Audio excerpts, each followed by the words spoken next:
answer, but I'm not sure the court reporter was able to take it down or the jurors heard. Could you repeat your answer? As far as I know, that would be that they had some dealing with her at one of those addresses, why it might be put in there. And when you say they, we're talking about SAPD officers, correct? Yes, as far as I know. All right, now, I want to be sure that all three officers, would you agree with me that when they submitted to the protocol that you're required to perform, that they were cooperative? Yes, sir. And you would agree with me that they were respectful to you? Yes, sir. And you would agree with me that no one said to you or to them that they were under arrest? I never heard anyone say that. And no one told them or you that they were a suspect in a crime, correct? That was never stated to me. All right. Now, you've been present when officers have surrendered their weapons, correct? In what context are you talking? When officers have had their weapons taken away from them for whatever reason, you've been present. Yes. All right. At any time before the officers left, were any additional weapons taken away from them? Not that I know of. So I want to be clear, and I know that you testified in answer to Mr. LaHood's question, that you don't know whether they were reissued weapons after you took their weapons. My question is, I want you to assume that they were reissued weapons. If they were reissued weapons, you did not participate in taking those weapons away. Would you agree? No, sir, I didn't. All right. Pass the witness. Judge, we have no questions. Thank you. I have no questions for this, further question with this witness, Your Honor. All right. May she be excused. Yes, maybe.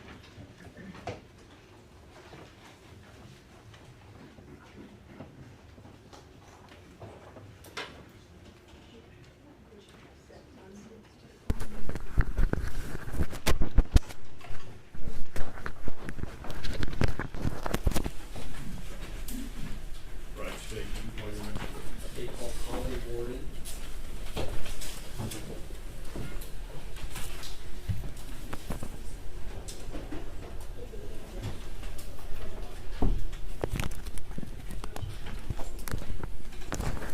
Judge, can I put this? Thank you.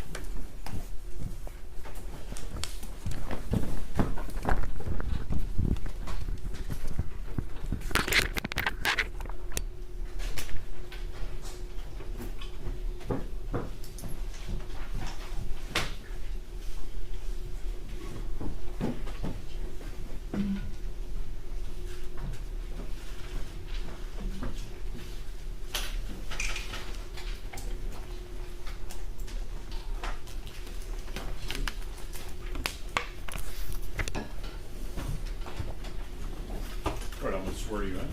Do you solemnly swear or affirm that the testimony you give in this matter will be the truth, the whole truth, and nothing but the truth, so help you God? Yes, I do. All right, you may need to adjust the microphone, make sure everybody can hear you. Can you introduce yourself to the jury and spell your name for the court reporter, please?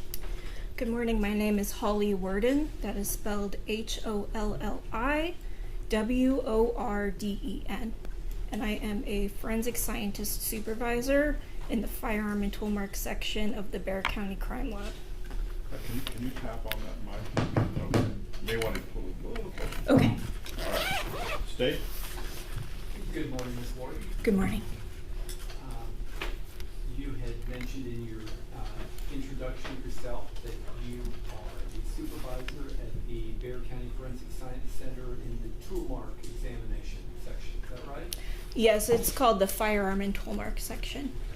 And can you tell us a little bit about how long you worked there and what training, education experience you had to qualify you for that position? So I have been with the Bexar County Crime Lab for 6 years, and I've been in this discipline a total of 10 years. the first 2 years of being in the discipline, I was a trainee at a different agency in Arizona. And so the training program is typically 2 years of specialized training.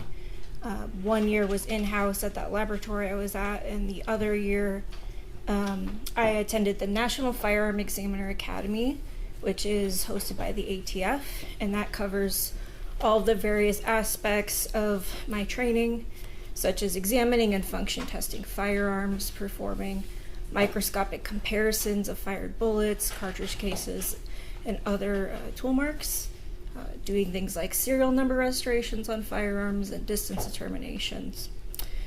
Besides doing that training, I had to complete numerous competency tests and annual proficiency tests to ensure that my work is correct.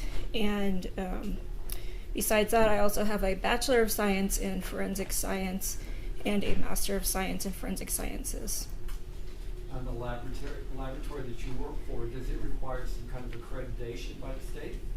Yes, so our laboratory, the Bexar County Crime Lab, is accredited by both the Texas Forensic Science Commission as well as ANAB, which stands for the American National Standards Institute National Accreditation Board.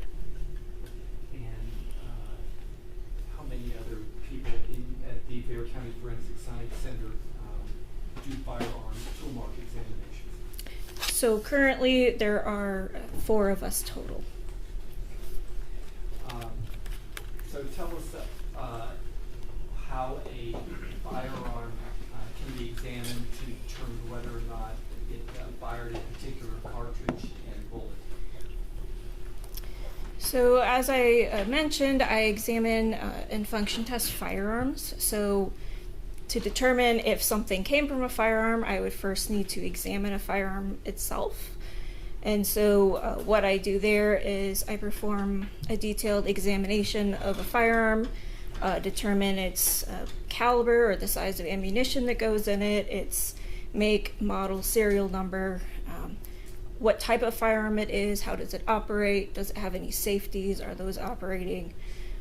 Once I do all of my initial testing, then I do test fire that firearm and recover fired bullets and fired cartridge cases. Now, those fired bullets and cartridge cases I know came from that firearm because I fired them myself. And so those test fires I produce end up being my known standards that I can then compare to any fired bullets or cartridge case related evidence. So to get into that, let me also explain what a cartridge is. So I have this large demonstrative aid of an unfired cartridge, and I'll just break down the parts of it so you are aware. So a cartridge is the unit of ammunition. It's made up of 4 parts. These include the bullet or the projectile that leaves the barrel of the firearm, the cartridge case, which contains the gunpowder and also a primer. The cartridge case primer is what is struck by the firing pin of a firearm, and that is what initiates the firing process. So for example, if you pull the trigger of a firearm, firing pin is struck, that ignites the gunpowder inside of the case, and then pressures build. Those pressures will push the bullet out of the case through the barrel of the firearm, where the bullet will then exit. And then if we're talking about, for example, semi-automatic pistols, that cartridge case will then be extracted and ejected or kicked out of the firearm. So in that firing process as I just mentioned, there are tool marks that are left on the fired bullets and on the fired cartridge cases. And every firearm leaves a distinct pattern of tool marks on the bullet and on the cartridge case. And so I look at that pattern. It's typically reproducible.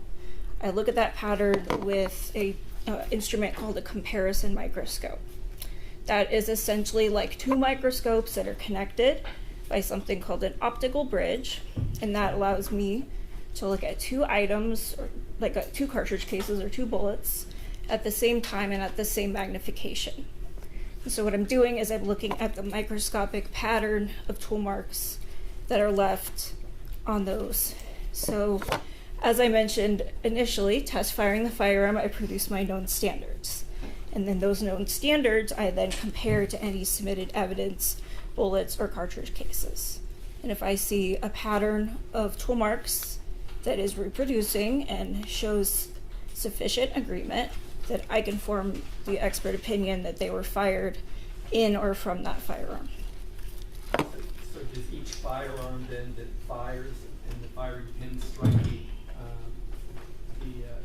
the casing in the back, does it leave unique marks, unique to the particular firearm? Yes, so it'll be a distinct pattern or signature. Even if the firearms are the same make and model, they each have their own signature that is left on the cartridge case, from the firing pin, from different surfaces that touch this cartridge case during the firing process. And then the same goes for the barrel or for the bullet. As it passes through the barrel, it engages with the rifling in the barrel, and that leaves scrapes all over the surface of the bullet that reproduce. A little bit more for the jury about what rifling is inside the barrel.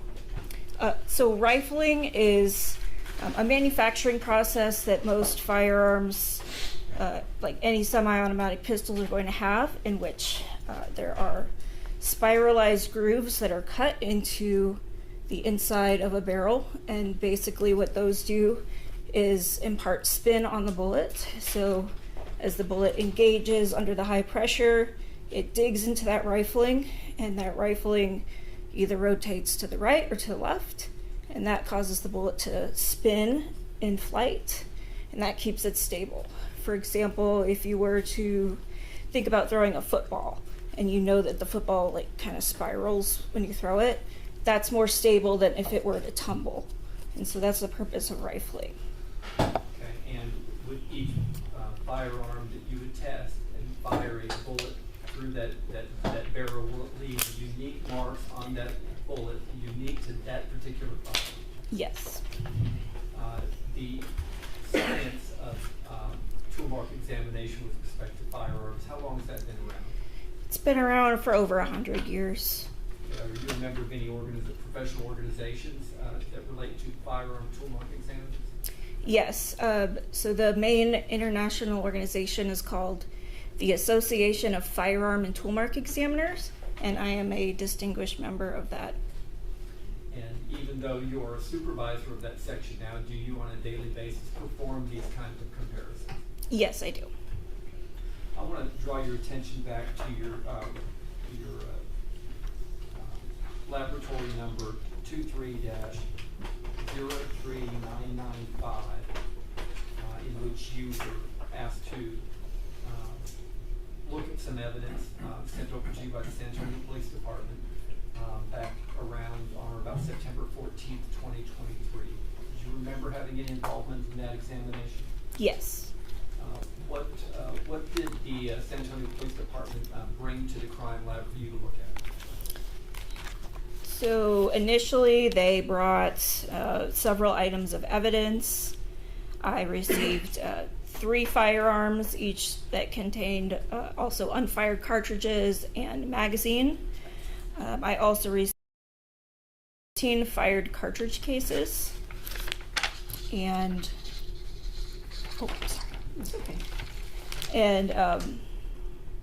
fired bullets and fragments that were collected from the medical examiner's office. And would you be able to recognize those items if you saw them again? Yes.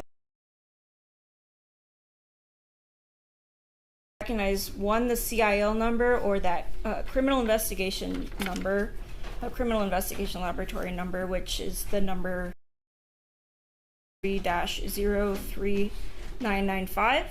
And then I would also see on the packaging my initials, the date that I received and opened that package, the item number that I gave it for my examination, and I should also see any seals from when I resealed the evidence. As far as procedures at the crime lab, does the crime lab accept any packaging or items of evidence that are not in a sealed container? No. May I approach your honor? Yes.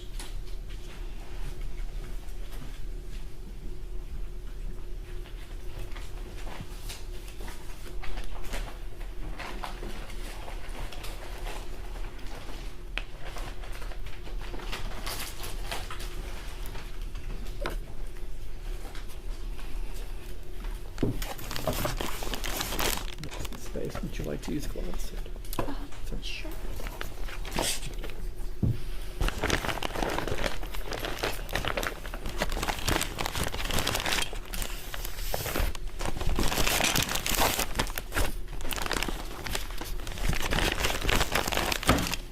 All right, I'm going to show you items in evidence marked State's Exhibits 185, 186, and 187. Okay, I'll start with 185 here. Can you look at that packaging there? And can you tell me if you recognize it? I do recognize it. I see the CIL number, my item number, my initials, and multiple dates of when I had opened this package. Okay, and you've opened it more than once, Yes. right? And each time that you opened it after you were done with your examination, did you reseal it? I did. Okay. So I have multiple seals on here, on the side here. And you're pointing to kind of the red evidence tape that is on there, right? Yes, the red evidence tape has my initials and the date on it. Okay. And if you'll look inside that packaging. And there's more packaging, right? Yes. Take Go it ahead out. and empty all the stuff out there. Okay, is that empty? Yes.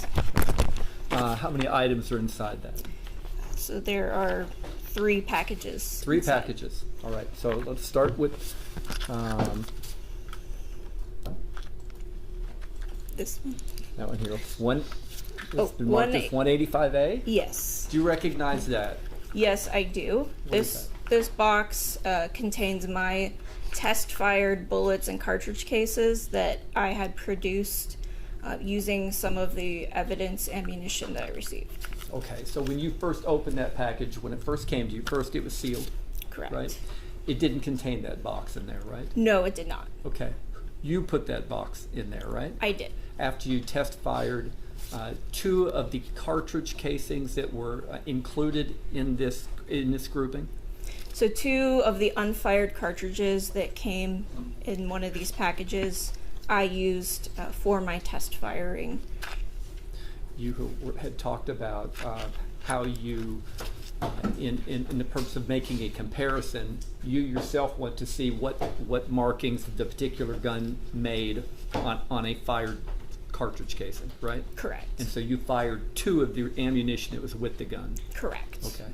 And then after they were fired, that results in a casing and a bullet. Correct, Right? And yes. did you recover each of those items? I did. And are they in that box? They are in this box. So how many items should be in that box? So there should be 2 bullets and 2 cartridge cases. Okay. Second one is marked. Just gonna do it in order here. Is this 185B? Yes. Do you recognize that? Yes. What is 185B? So 185B, on the outer packaging, I recognize the same markings that I left on it. It contains more items. Did you want me to? Okay, tell me what you see in there. Okay, I see a magazine and some unfired cartridges and another envelope that should contain 1 more unfired cartridge. Okay, and these are items you've seen before? Yes. And these are items that were in this grouping when you got it initially, Yes. right? And so, with respect to the envelope that's inside, it's marked 185B1. Is that right? Yes. Did you do any testing on that? So I would have examined this and taken notes on it to evaluate what it was. Okay, and what's contained in 185B1? So this should contain 1 unfired cartridge. Okay. And so you didn't fire it, you left it unfired? I left that right? one unfired. Okay. Yes. And the other items, you mentioned there's a magazine in there, right? Yes. What is that marked as? That is marked as States Exhibit 185B2. 185B2, okay. And also in there are, can you get him? You're not shy about touching ballistic evidence, are you? No. How many of those you dropping back in the bag as you count them? Okay. 1, 2, 3, 4, 5, 6, 7, 8, 9, 10, 11, 12. Okay. And how many rounds does that magazine hold? Cover, if you know. It should be, like, could I refer to my notes? Sure. This was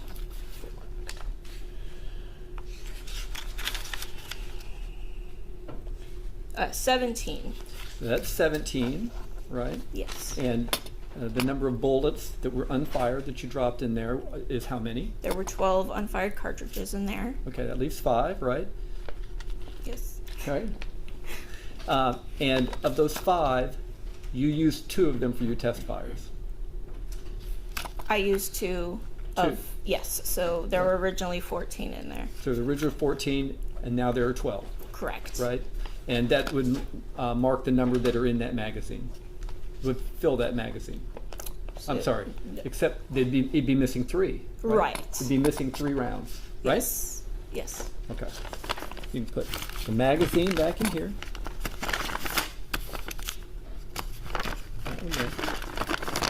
Okay, 6A. And then 185D. Do you recognize the packaging in 185D? I do. And how are you able to recognize it? So I recognize the CIL number, my item number, which was 4-1, my initials, and the numerous dates that I wrote on it. What's going to be in that package? This is going to be a firearm. Okay.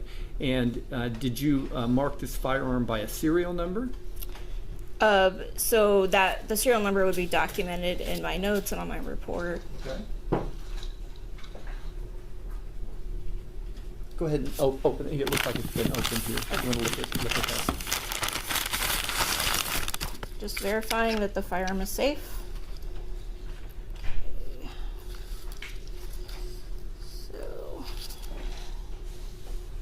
So for one, I recognize I wrote my CIL number, item number, initials on this How did you do that?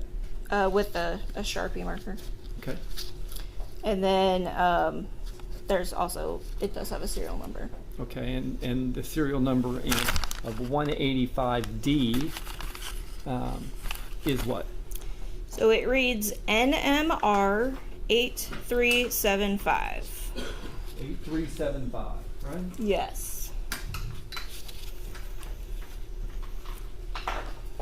Okay, so this is the first one we're going. Do you list it by item number? Do you have this as far as the 3 firearms that you tested?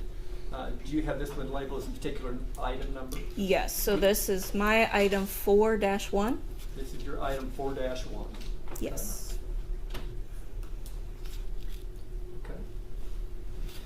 Okay. Now, with respect to item 4-1 or States Exhibit, what is it, 185D1, I think. Probably there's probably a sticker on it. To Or that effect. 185D1. Right there, right? You fired this weapon? I did. With 2 of the Hornady rounds that were in the packaging, Yes. right? And in those rounds, the bullet and the casings for each of those rounds is in here, Yes. right? Did you have the opportunity then to compare the test fired rounds from here with other items of evidence? I did. Okay, let me walk around here.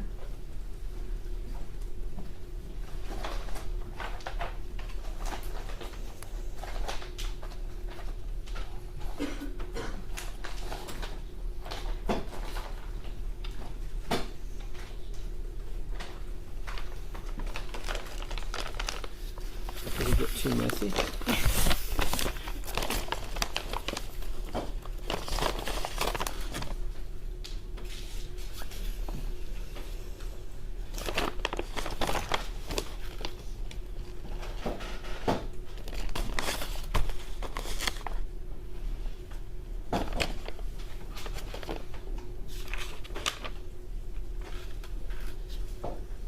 Okay, I'm going to show you what's been marked as states exhibits. 153. Do you recognize that? I do. What is states exhibit 153? So this package should contain bullet-related evidence. Okay, I mean, you've seen it before? Yes, I have. How do you know? The CIL number, my item number, my initials, and the date. And did you do some testing on the item inside there? Yes. And by those markings, you know that it's an item you tested? Yes. Go ahead and look inside. What's inside there, what you expected to find in there?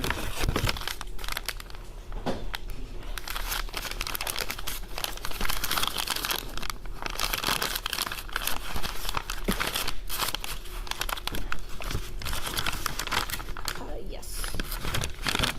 What is, first I'll point to what's been marked as States Exhibit 153A. What is that?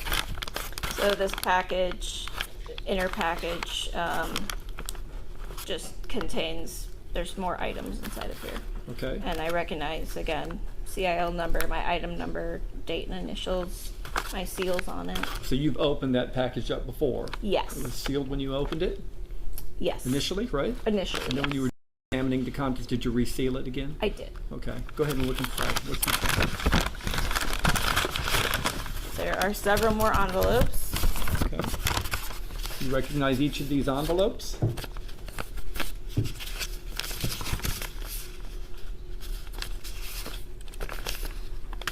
I do. And let me put them kind of in order here. It's 153A1, A2, A3, A4, and A5, right? Yes. Let's start with States Exhibit 153A1. Do you recognize that? I recognize the packaging on it, yes. Okay, is this an item that you did any testing on? It is not, but I did mark the outside envelope. I just did not open it. Okay, to confirm that you had received it with this other grouping, right? Correct. What is contained in this item according to the placard on there? Yes, according to the label, it is left fingernail clippings with clipper from the Bexar County Medical Examiner's Office. Okay, and did you have that marked in your report of you having received that with this other evidence? I did. Okay, you can drop that back in the bag. 153A2, have you seen that before? Yes. So this is my item 10-5, and it was labeled as right fingernail clippings with clipper. I also did not open this package. You had no kind of forensic firearm or tool mark examination to do on that package, right? Correct. But you put that one in the bag. 153.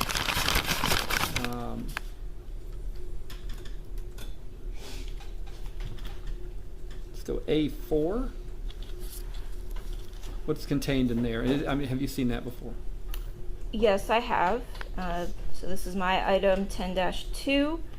I did open this one. Okay, and what's contained in there? So I described it as 3 lead fragments. Okay, and was there any kind of testing or tool mark examination you could do on those fragments? I did do initial examinations of them. I did weigh them and take photographs, but there were no tool marks present on them, so I couldn't do any type of microscopic comparison or determination if they were from a bullet or if there were a particular caliber or anything like that. Do you know that it's lead? It is consistent with lead from all of my experience looking at lead fragments. And bullets, they're part of these cartridge casings. We've got the Hornady cartridge casings or so. Do they expel a lead projectile? So if I were to talk about the Hornady bullets that are what the duty weapons contain, the bullets themselves have a copper jacketing on the outside of them, and on the inside we call it the core, and that is where there's lead. And then they also have a what we call a red polymer tip on the end of them. They're a type of hollow point bullet. So upon impact, they are intended to expand. Okay. You can put that item. Take exhibit 153A5. Is that an item you've seen before? Yes, it is. And did you have any testing to do on that item? I did examine it. I opened up the packaging to determine what it might be. So this was my item 10-3. And I'm sorry to interrupt you. How did you describe what you saw inside that envelope? my description was unknown material. Okay. Did you do any testing on that? I just filled out initial notes of what I could, but it does not appear to be consistent with a bullet or firearm related evidence. Okay, you can put that in there. 155A3. Have you seen that before? Yes. And tell us what that is. So this is my item 10-1, and this is, again, from the Bexar County Medical Examiner's Office based on the labeling on it.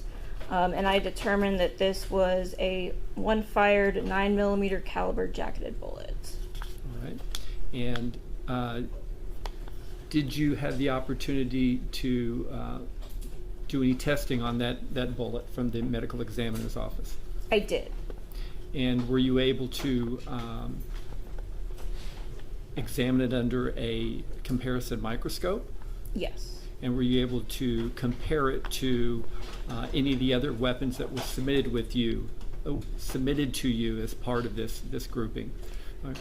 Yes. So this bullet was compared to the 3 firearms that I examined. Okay. Now, with respect to the Villalobos firearm that we have here, did it match the Villalobos firearm? No. Okay. Let's come back to that. Okay. Want me to keep it to the Okay. side?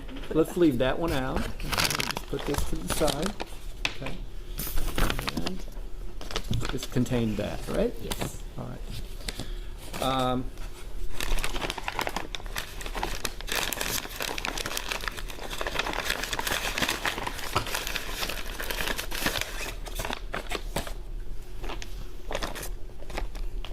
I'll show you what's been marked as State's Exhibit 156. Have you seen that before? Yes, I have. And when have you seen that before, and what do you expect to find inside it? So I recognize my markings on it, CIL number, package item number, my initials, and the date that I opened it, my date from sealing it.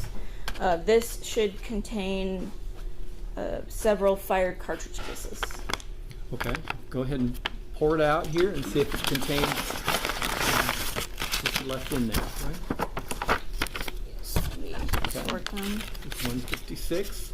Or to I believe it's 156A through P. A through P. Okay. Do you recognize these envelopes as you kind of sort through them? I do. And again, how are you able to recognize them? CIL number, my item numbers, my initials, and date. So my item numbers for these would be 7-1 through 7-16. So are these 16 spent cartridge casings? Yes. All right. And there are, I see numbers on them. Apart from the exhibit numbers, there are big numbers 1 through 16, right? Are those numbers that were on the envelopes when they were submitted to you, or those numbers that you put on there? Are you referring to these? Yes. The large numbers. So those large numbers were already on the envelopes, and I think they're not quite 1 through 16, but they're okay. Several different. They each have their own number. Okay, they each have a number, but they came to you from the San Antonio Police Department with a number on each of these small envelopes. Right? Correct. Okay. And what were you asked to do with each of these cartridge casings in here? So I was asked to examine them and then evaluate them to determine what firearm they may have been fired from. Okay, just as a general class characterization or so, were all these cartridge casings, spent cartridge casings, from the same make and brand of ammunition? So yes, all the fire cartridge cases were Hornady 9mm Luger plus P caliber ammunition. Okay.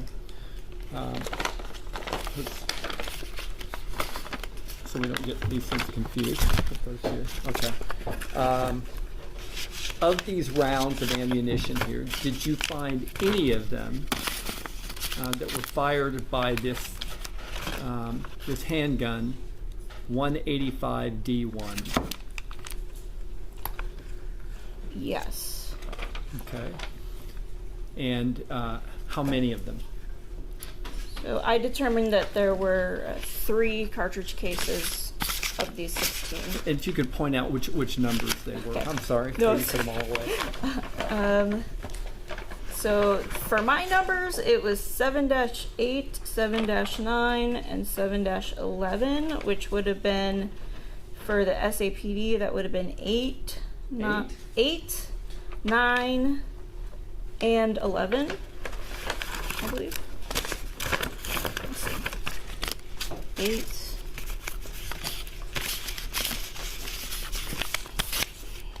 9. Oh, no, that's 11. So these envelopes 8, 9, and 11.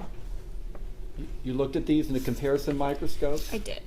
and compared them to the rounds that you fired through this handgun, Correct. Villalobos's handgun, Yes. and you determined that these were also fired from that same handgun. Correct. Right? Yes. 3 of them. 3 of them. Okay, let's put those in the bag. You have the bag there, and leave the rest of these out for Okay. now. Okay.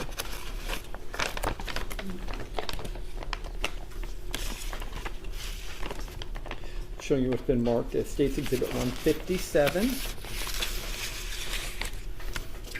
I'm glad you're organized. 157, have you seen that before? Yes, I have. And when did you first see this item? So I saw this, or I received this item in my custody and opened it on September 16th, 2024. Okay, last year, Last year. right? And what's contained in that Exhibit 157? So this contains 4 fired bullets. And what were you asked to do with the 4 fired bullets? Examine them and determine if they were fired from any of the 3 firearms that were submitted. Okay, come look inside there. See if it is the 4 bullets that you had seen previously. Yes, I recognize CIL number, my item number, initials, dates, and my seal on them. And did you look at each one of those items contained in those envelopes under your comparison microscope? I did. And compare what you saw to the weapons that were submitted to you? I did. Okay, with respect to this weapon, the Villalobos weapon, we'll refer to it as, right? 185D1, were you able to determine if this weapon fired any of those spent bullets? Yes, I did. And which bullet was that? That was my item 11-4, which was SAPD item E22 E22. and States Exhibit 158D.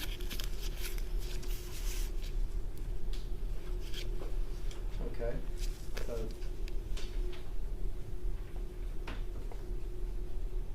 bullet, E22, and the casings, 8, 9, and 11, right?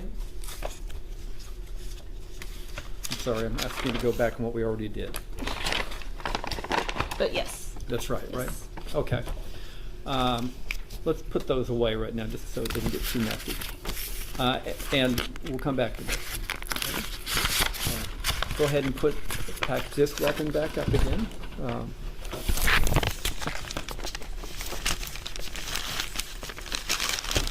185.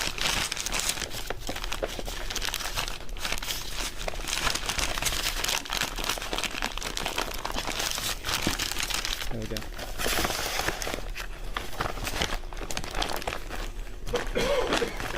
And then those as well were in there. And these were the cartridge cases. And magazine. Magazine, same one, okay.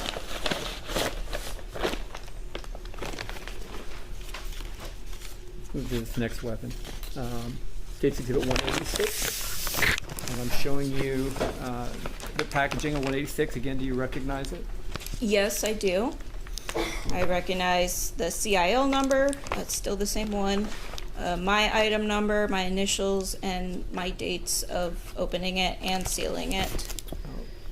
And what is your item number on this one? This is, the outer package is 5, so the contents inside will be 5 dash another number. Okay, go ahead and look inside it and see if it contains what you left in there.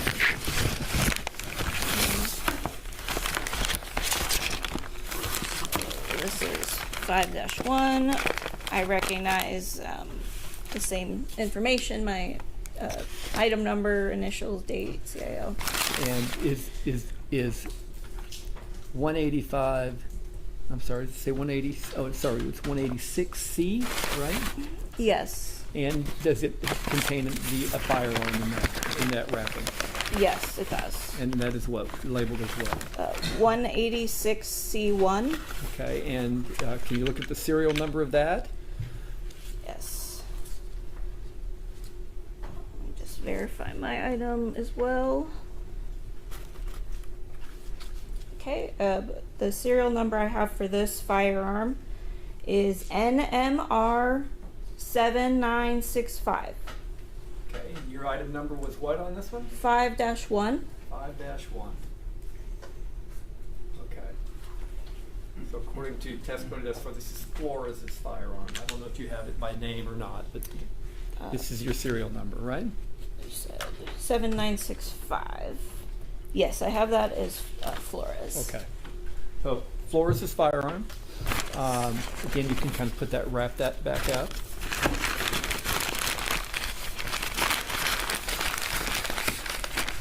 And are we on this one here? Is it? Yes. Yes. Right, 186. Right? So taking the other items out of 186, right? We have 186B. You recognize this? Yes, I do. And same markings. CIL, your initials, Yes. your sealing tape. Yes. Okay. What do we expect to find in there? This should be magazine and unfired cartridges. Just like from the last one. Take a look in there and see if it contains those items. It does, and then it looks like one more item got put in here. Okay. What item is that? My test fires. Okay. Your test fires. Yes. What is that marked as? My test fires are marked as 186A. And that's the kind of the tiny box, right? Yes. And it contains 2 test fires, which is 2 cartridges, two bullets. 2 cartridge cases and Case. 2 bullets. Okay. Yes. Yes. And what else do you find in there? The magazine. The magazine, which is 186B2. Okay. And what else is in there? There's one package that contains 1 unfired cartridge. Okay. This is the round from the chamber. Yes. Right. And pour these into you the same way. How many unfired cartridges do we have? 1, 2, 3, 4, 5, 6, 7, 8, 9, 10, 11, 12. Okay, just like the other weapon, 12 cartridge casings, which means, and you fired 2 of them, So right? yes, so 12 cartridges, and then these 2 test fires were originally with those, so there was originally 14. And if the magazine holds 17, that means there's 3 missing, Yes. right? Okay, we'll put, that was in here too, right? The magazine. Oh, let's both of these. Put the magazine. Okay. Just be in Yeah, hang there. on that for now. Okay. So, did you, in the same way that we talked about with Villalobos' weapon, on Flores' weapon, take the test fires that you had and look at them under the comparison microscope and compare it to these casings and bullet fragments that we've talked about earlier? Yes. Okay. And what were your findings about which of these, first of all, we'll start with the spent casings, right, that are remaining here, right? Yes. Which of the spent casings did you find, if any, that were fired from Sergeant Flores' gun? So I had determined that 3 of the fired cartridge cases were fired in that firearm, and those were, for my numbers, 7-6, 7-7, and 7-10. For PD, SAPD, it was 6, 7, and 10. 6, 7, and 10. 7. Right? So from their evidence markers, 6, 7, and 10? Correct. Right. Yes. Okay, right there. You've got those 3 right there? Yes. Okay. Those 3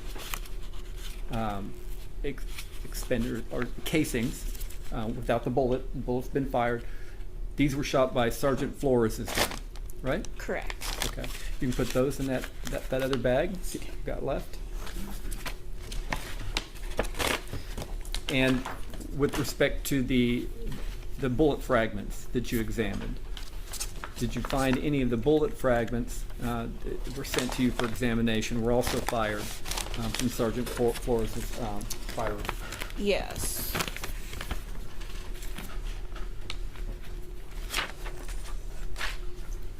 Yes. So the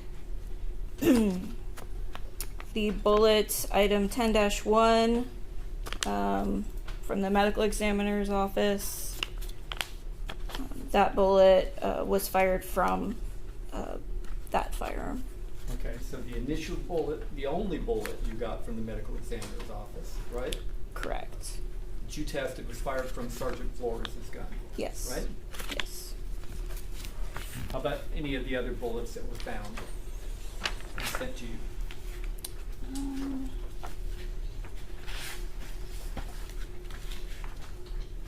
I did have one other bullet from a later Oh. examination. Yep, left it over here.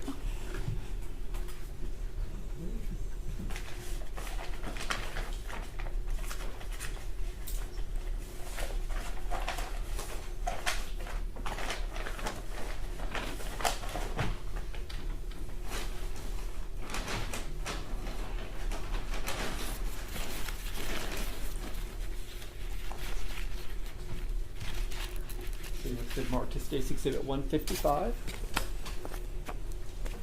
You recognize that? Yes. Again, the packaging, the markings, the identification numbers. Yes. You've seen this before? I have. And what's contained in there?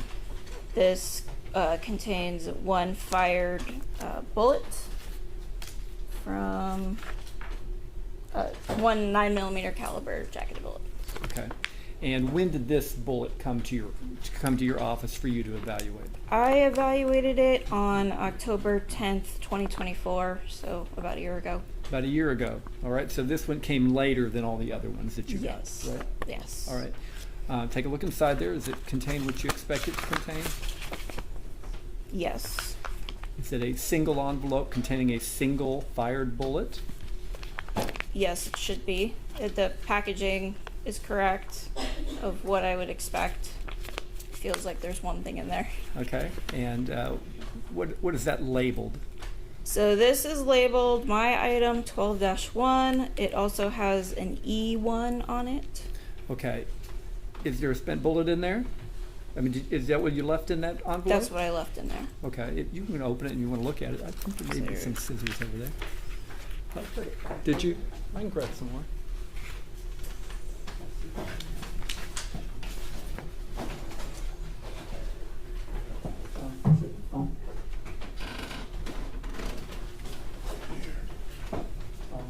Thank you.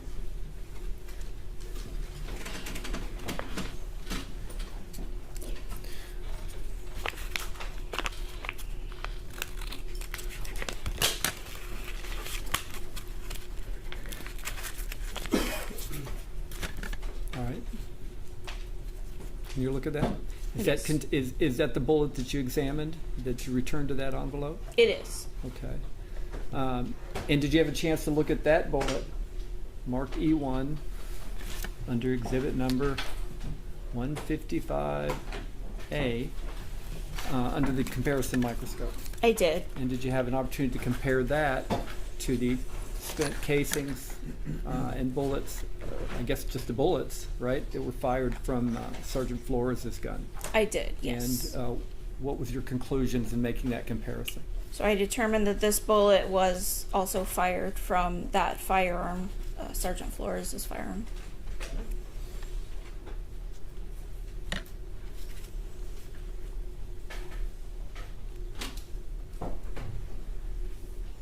And you can put that back together.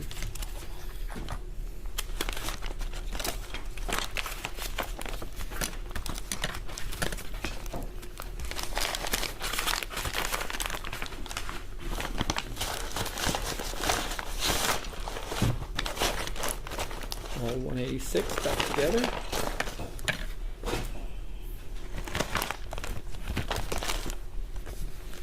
Okay.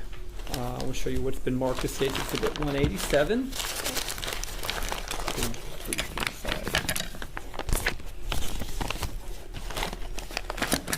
What do you see there? The outer envelope I recognize by my CIL number, item number, initials, dates, and seals. So this package should contain a firearm, magazine, and cartridges from Officer Alejandro. Okay, and you could look inside and see if it indeed does contain those items.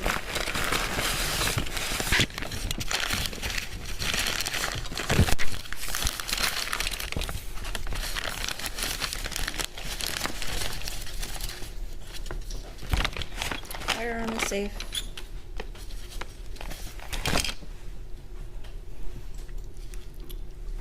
Just verifying. Okay, I recognize this firearm with my item number, CIL initials, and then the serial number on this firearm is NMR 3596. Okay, and you have, this is your item 6-1? Correct. Okay, you can return that to the packaging. And also in 187, we have an envelope, 187B, is that right? Yes. And what is 187B? So that envelope, based on the markings, should contain a magazine and unfired cartridges. Okay, and does it indeed? Just the magazine. What's it labeled? 187B2. Thank you. A singular, an envelope containing one cartridge, which is 187B1. Okay, from the chamber. And then How many unfired rounds are in this grouping? I have 5 unfired. Okay. So 5 unfired rounds. You used 2.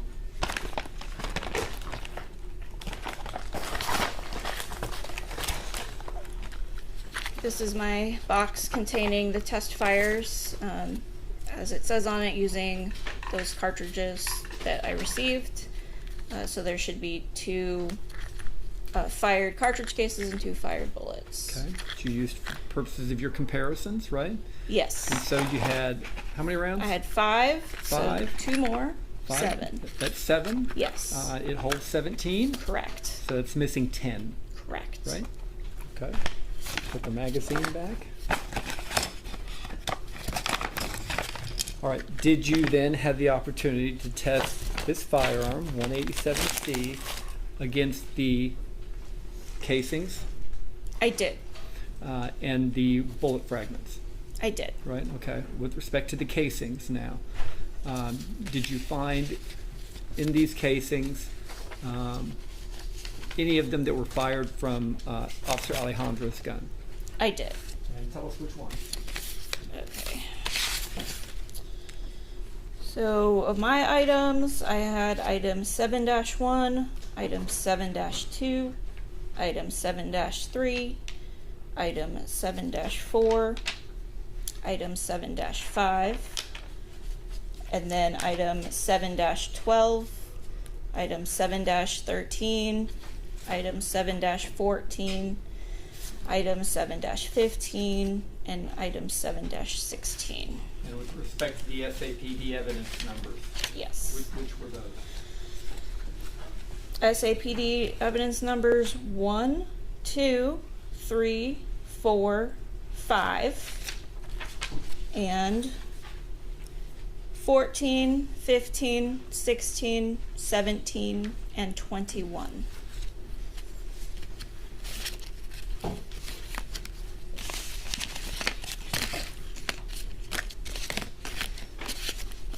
Sorry, 1, 2, 3, 4, 5, 4, 5, 14, 15, 16, 16, 17, and 21.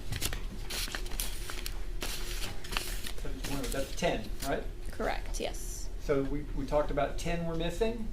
And Yes. You had 10 casings that you found that you can attribute to his gun, Yes. right? Okay. With respect to the bullet fragments you found, were you able to look at those in the microscope and find that any of those were fired by this same gun?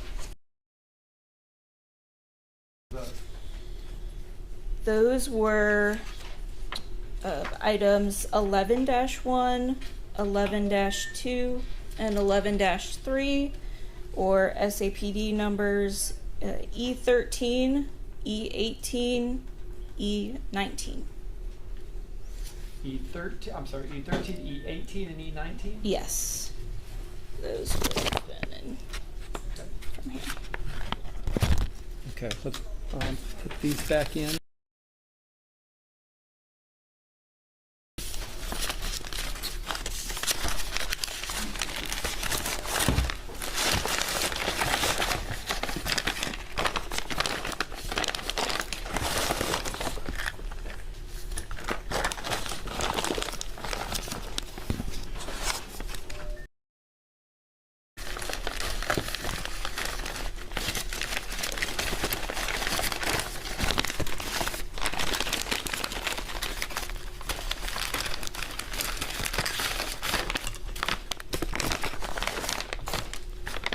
Okay, and just take a look at your notes. Did you do any other testing besides the things that we've talked about?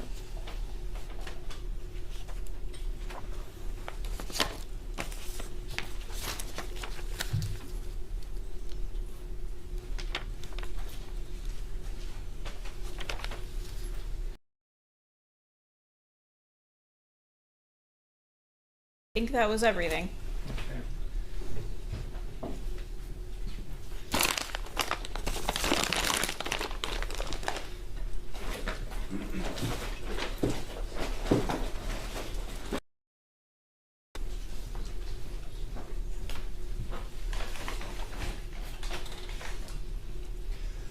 Thank you, Ms. Warden. I'll pass the witness.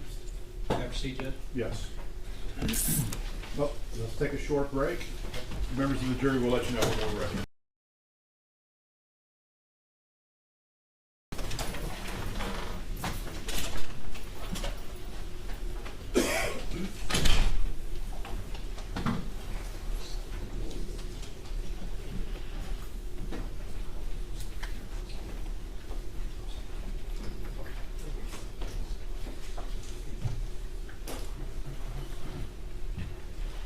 Please be seated.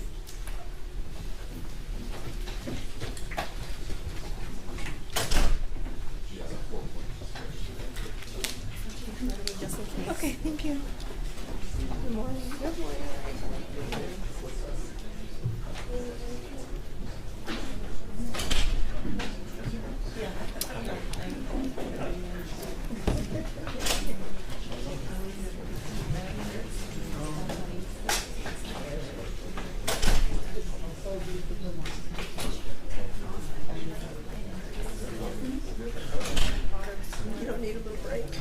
I do. I'll take a break. Yeah. We're not gonna start with that. Figured.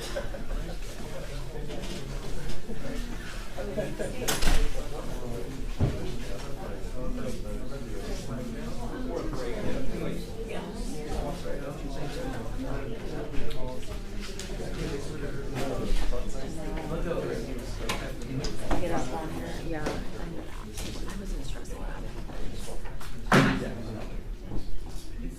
Yeah, it's very technical. So.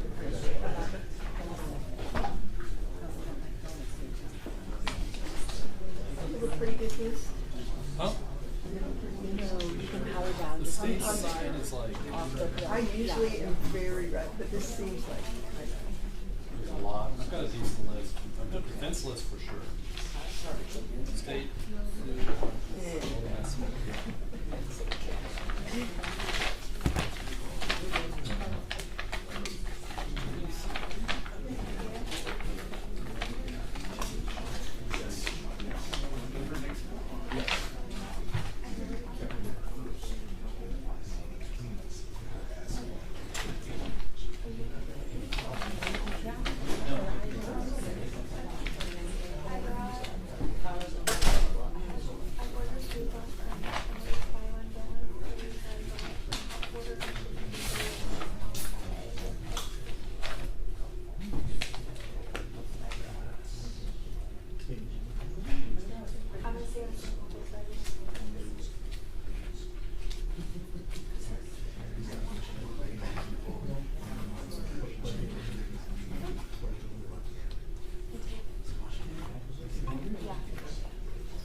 I know, right?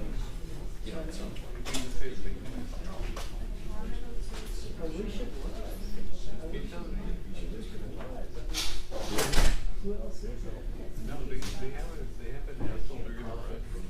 This is turn myself into an asshole they're gonna run from. And she's a real asshole. Yeah. So, like, Melanie, it's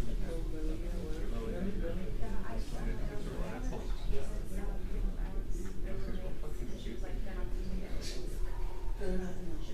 She makes it so much shit like that when she's talking to her. The only problem is, like, when you do that stuff and you have a shit, you know, that's what they're.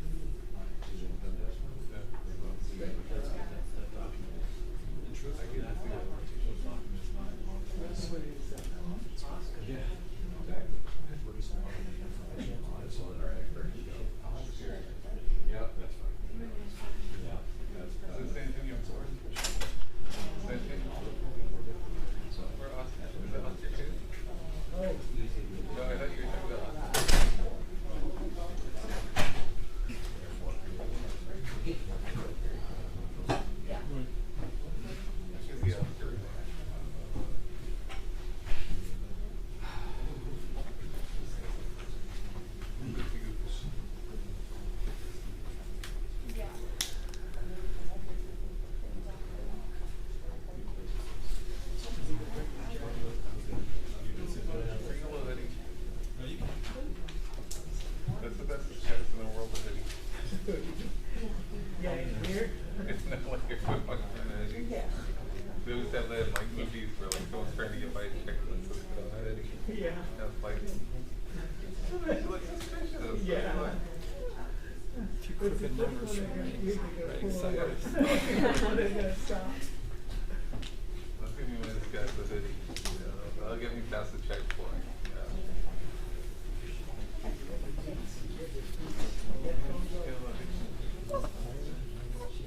Well, I use it for Zoom here, and then I really don't want to take him off because I know I'm gonna leave him behind somewhere. Someone's gonna do it. That's what I do. Sure, I like when I have my cell phone in my hand. Yeah, leave that behind. I'll lose everything else. This shit. My little girl was. I had her close to me all the time. So they told her to leave. But she's out tomorrow and out today. So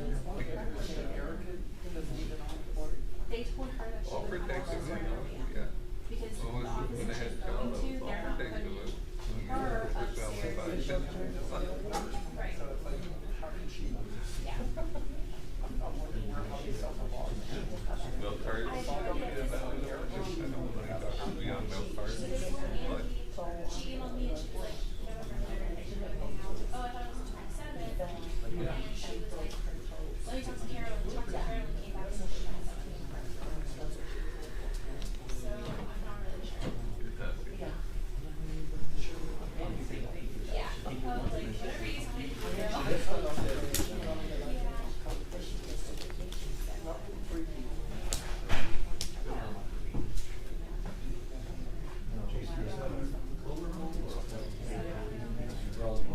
Actually, this pal. Hey, because I really I never came involved.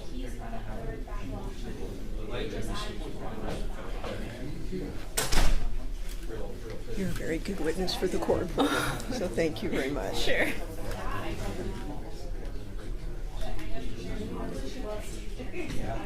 Call my mom or I really like the park.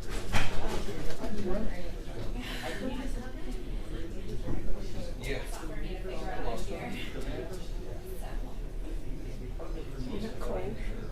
I'm warm. Yeah.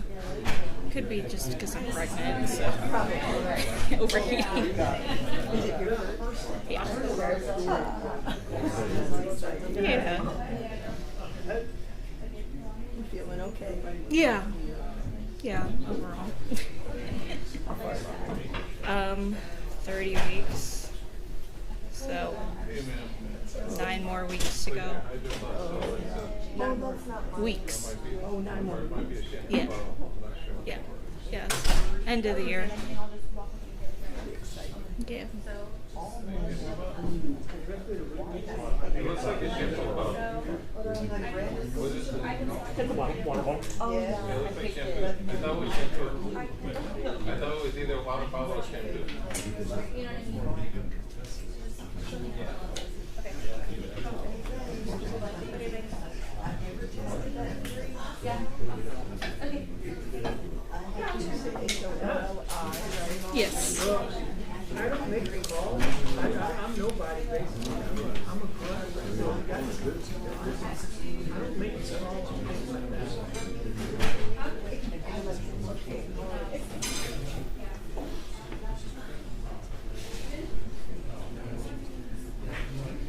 Send me an email. No.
All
right for the jury?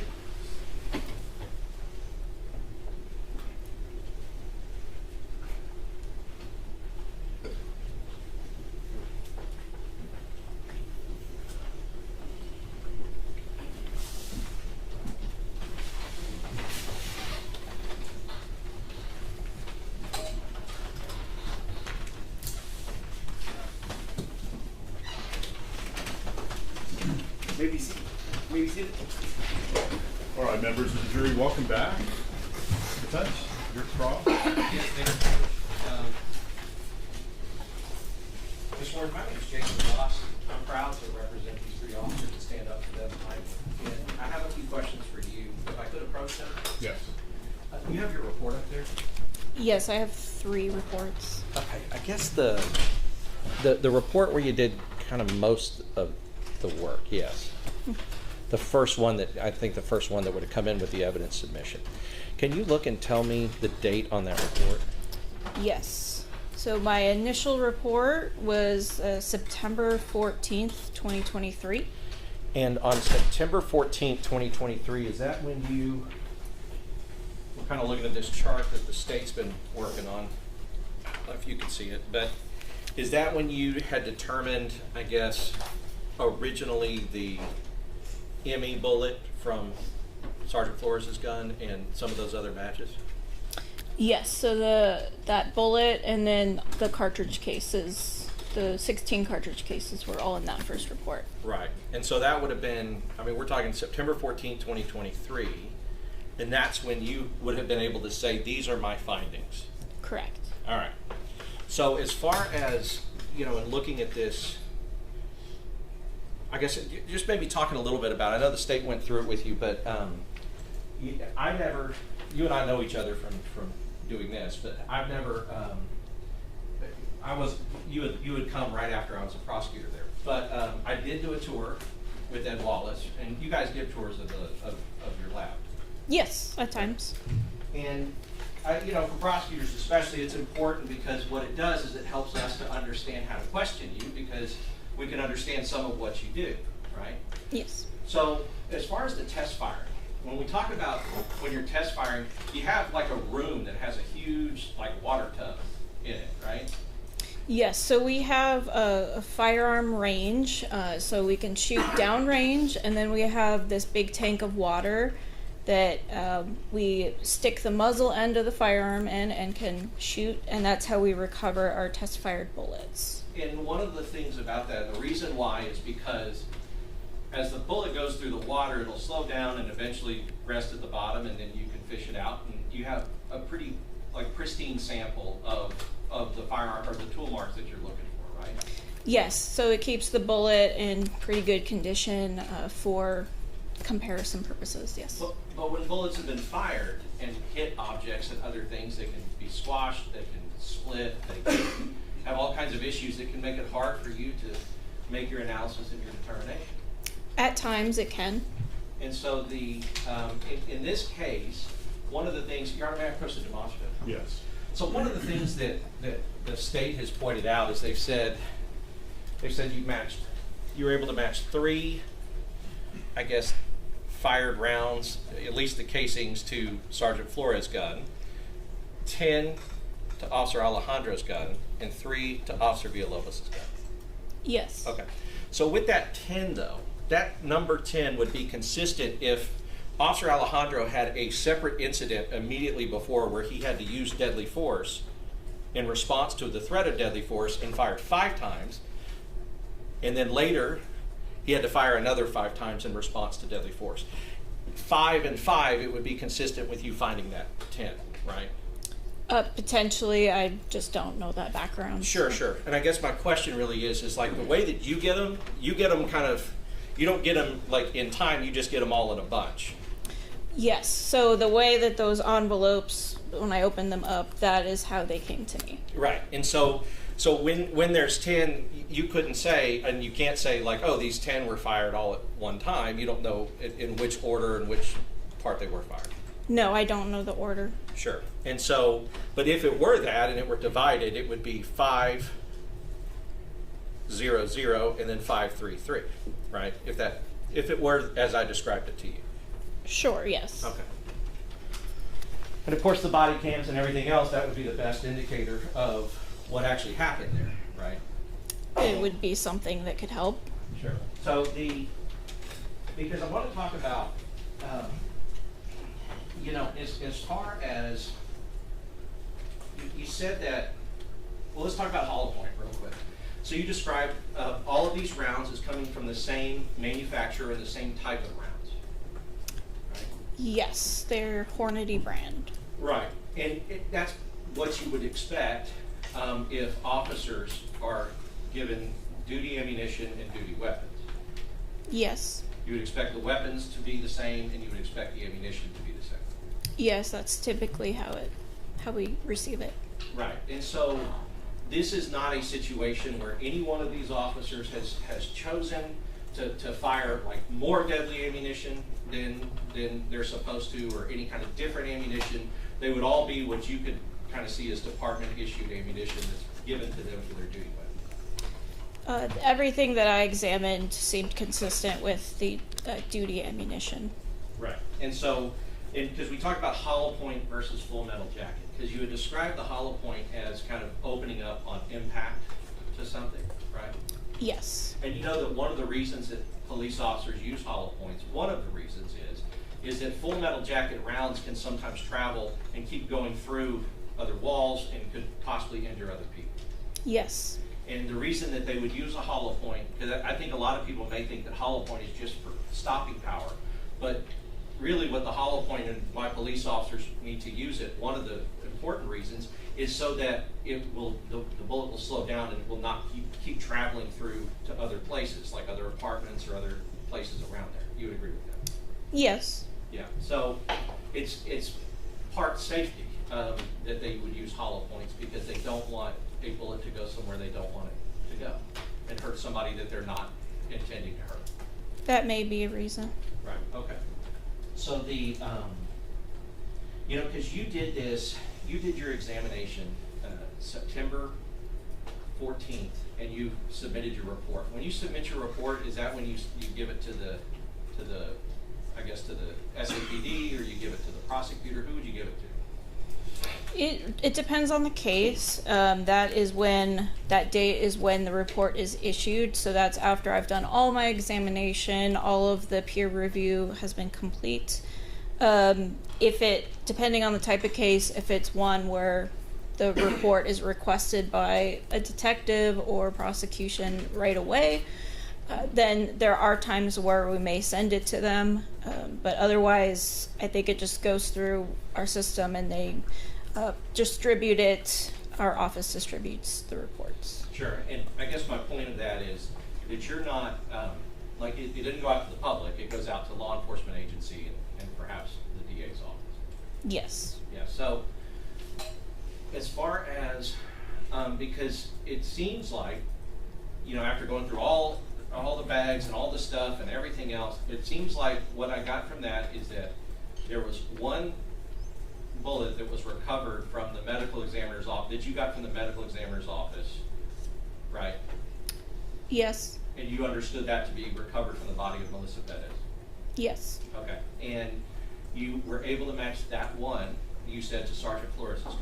Yes. And, I want to be clear, all three of these officers were justified in what they did based on the evidence we've seen, but you weren't able to match any other bullet that was inside of her or that had gone through her to any of the other officers.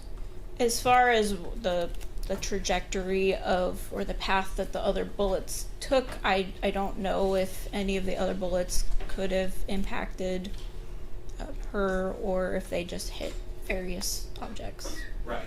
And so and I guess what you're saying by that is there was only one that you could say matched a gun that was inside of her body that had hit her.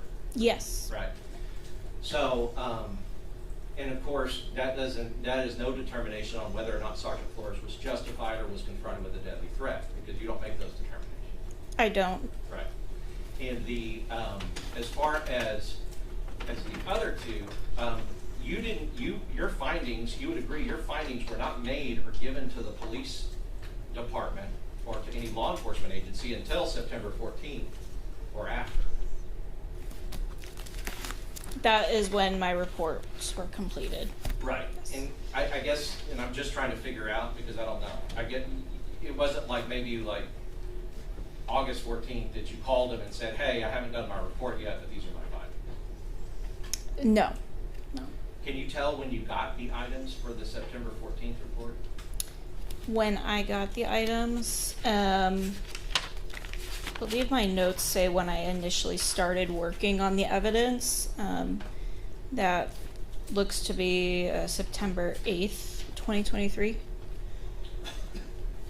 So September 8th, 2023 was when you first started working on them, and you would assume that that's probably pretty soon to the time that you received the items.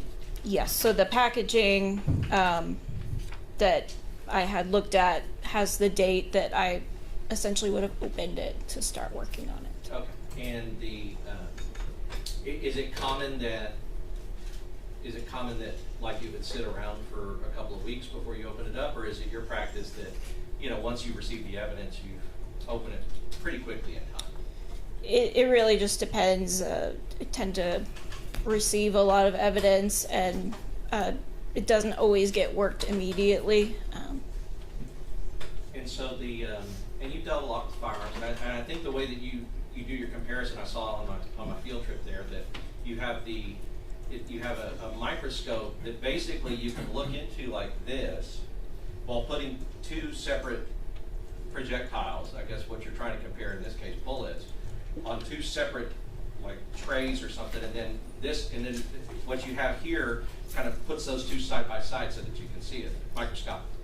Yes, so the image, if you were looking through the eyepieces, there would be a vertical dividing line, and on one side would be one stage, that the bullet you put, and then the other side would be the other bullet, for example.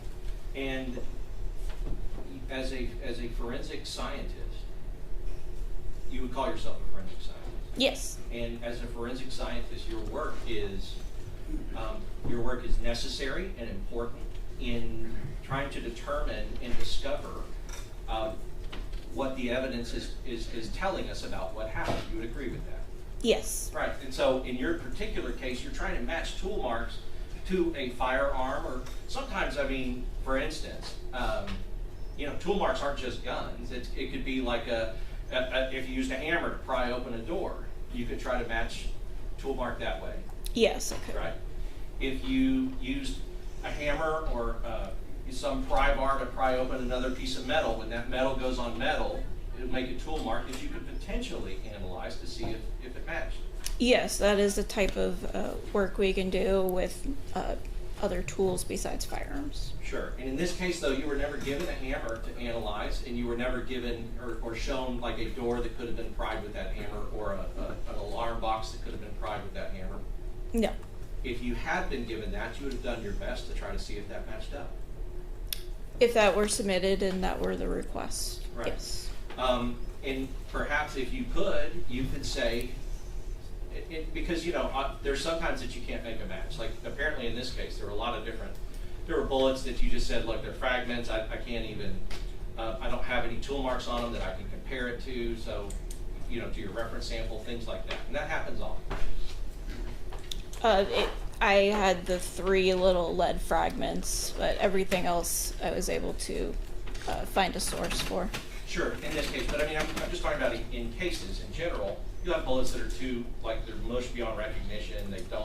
There's just not enough characteristics that you can look at to see, and it just sometimes you won't be able to make the comparison, right? Correct. Yes, there can be damage or other factors that. Essentially, there wouldn't always be enough data for me to make that determination. Sure, but if we talk about a hammer and we talk about you know, maybe different things that it could have pried open, if those were submitted to you and you looked at it, you may not be able to find a match, but you may be able to find a match, the tool mark match. Yeah, that's possible. Or you may be able to exclude the hammer and say the hammer did not cause this pry. There's something else or some other object or tool or weapon that caused this damage. Right? Yes. Right. But none of that was submitted to you. No. Okay.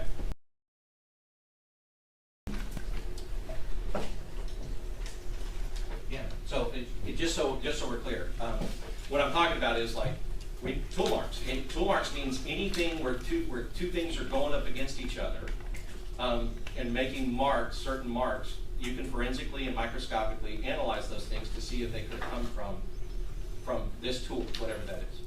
Yes, so the harder of 2 objects would be the tool, and then the softer would leave a tool mark. So. Right. And so, and that, like I said, I mean, I've said hammer, but you know, I mean, I guess you could do like a bat, you know, a bat beaten into a door or something. If the door was soft and the bat left certain marks, and you know, and it matched up. I mean, you could do something like that if you were asked to. Yes, there's various objects that could be looked at. I mean, saws, if a saw was used, and, you know, the saw would be the harder and it'd be the tool, and then it would leave a certain mark that you could microscopically analyze and see if that saw made that cut. Yes. All right. Knives, any of those things. So it's not just firearms, it's firearms and tool marks, really. Yes. Right. Point to say that if you could rule out that a hammer caused this, then the implication would be, well, some other tool that we don't have must have caused whatever damage this is. Do you see what I mean? Possibly, yes. Right.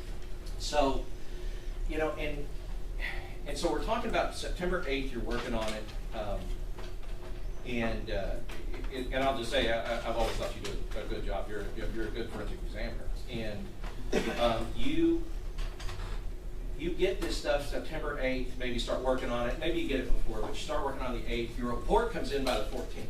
And this incident occurred on June 23rd, which would have been September, over 2.5 months before you did your examination. Yes. All right. And you would agree that your examination is an important part of an investigation, typically criminal investigations, to either determine or rule out what happened in these scenarios. Yes. Right. So, you also, I don't know if you know, but Ms. Perez was shot twice. We had a medical examiner yesterday testify that it is impossible if somebody is shot twice. The only possibilities are one person shot her twice, or 2 people shot her once. But it is impossible that 3 people shot her once. Does that make sense to you? If there's only 2 bullet holes. Okay. All right. So, all 3 of these men were arrested for murder on June 23rd, 2023. And you would agree that that is 2.5 months before you're even able to do this analysis to figure out which of these guns actually shot the person. So to be clear, the evidence did come into our lab on July 3rd, 2023. So it came in on July 3rd. So they're arrested for murder June 23rd, 2023, like 16 hours after the incident. And even though it came in on July 3rd, you didn't, no fault of yours, but you didn't do the analysis to be able to tell the police department and to tell the people that arrested them for murder exactly what your findings were. Those findings had not been made by the time that they were arrested on June 23rd, right? Correct. My findings were September 14th. Right. And so, you see what I mean? And usually you would agree that you would do your work and then make your findings, and then there would be, that's part of the investigation of any kind of offense.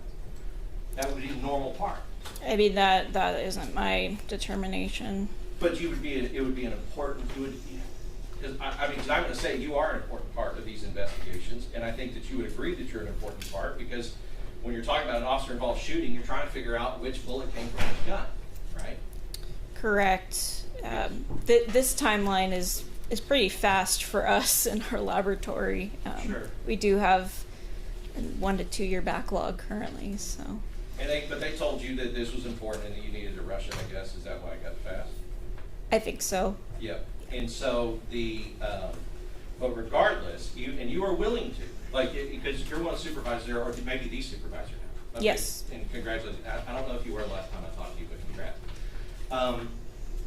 As the supervisor, you were willing to say, yeah, I mean, I don't worry about the backlog. I'll rush it to make sure that we get it right. I'll rush it to make sure I can get the findings for you as soon as possible. Yes, I was not supervisor for that initial part, but Understood. for the other ones I was. But and obviously somebody agreed that, like, yep, okay, you want it done quicker, we'll do it quicker, right? Yes. But still, they arrested them for murder on the day that it happened before you could do your findings. You agreed with that as well? Yes, if that's the dates, then. I'll pass The judge, yes. Do you mind taking the microphone. Pretty loud, probably. Yeah. Ms. Warden, you talked about finding some lead fragments. What, in your opinion, were lead fragments? Yes. Okay, you can't testify to a scientific certainty those were lead fragments, correct? That's just my opinion that they were lead fragments. I mean, you didn't conduct any chemical testing to prove they were lead fragments, correct? No. Okay. And if the evidence shows that in that, what Mr. Goss was talking about, that fire alarm system, the backup batteries contain lead in those backup batteries for that fire alarm system. Okay? And if the evidence shows that there were at least 13 of those batteries inside that apartment, could that account for some of the lead you found? I'm sorry, you were saying batteries? Yes, backup batteries for a fire alarm system. Oh. Do you know, are you aware they contain lead? Lead plating and coating? No. Okay, and when they get old or damaged, the lead can slough off and resemble what I guess you're saying are bullet fragments, is that correct? I mean, I don't know anything about batteries or what that would look like to be able to compare it. All right. So if the batteries had been recovered and taken into evidence by SAPD, you could have tested the lead in those batteries against what you found, the evidence that was submitted to you. Would that be fair to say? I don't think that's a likely scenario, just because that's not, we don't do chemical analysis of lead in that way. So. Okay. But would another section of the Bexar County Criminal Investigative Laboratory be where they could do that?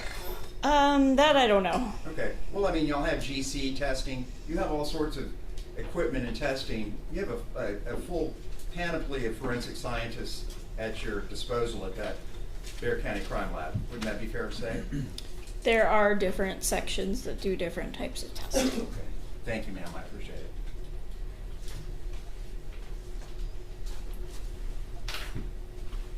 Thank you. Your Honor, I'll be brief. Is it okay if I stand by the witness? Yes. Okay. I'm not going to rehash everything that's been covered. My name is Christian Newman. I represent Mr. Flores along with Mr. Nisbet. I just want to hit some timeline things real quick with you because I got a little confused because there's a bunch of different submissions that happened here, right? Yes. And we can tell by the litany of bags that there's things that maybe went to multiple places even at the lab, right? Yes. And so on that note, you're not part of the DNA section, right? I'm not. Okay. But if there's testing, multiple types of testing that need to be done on an item like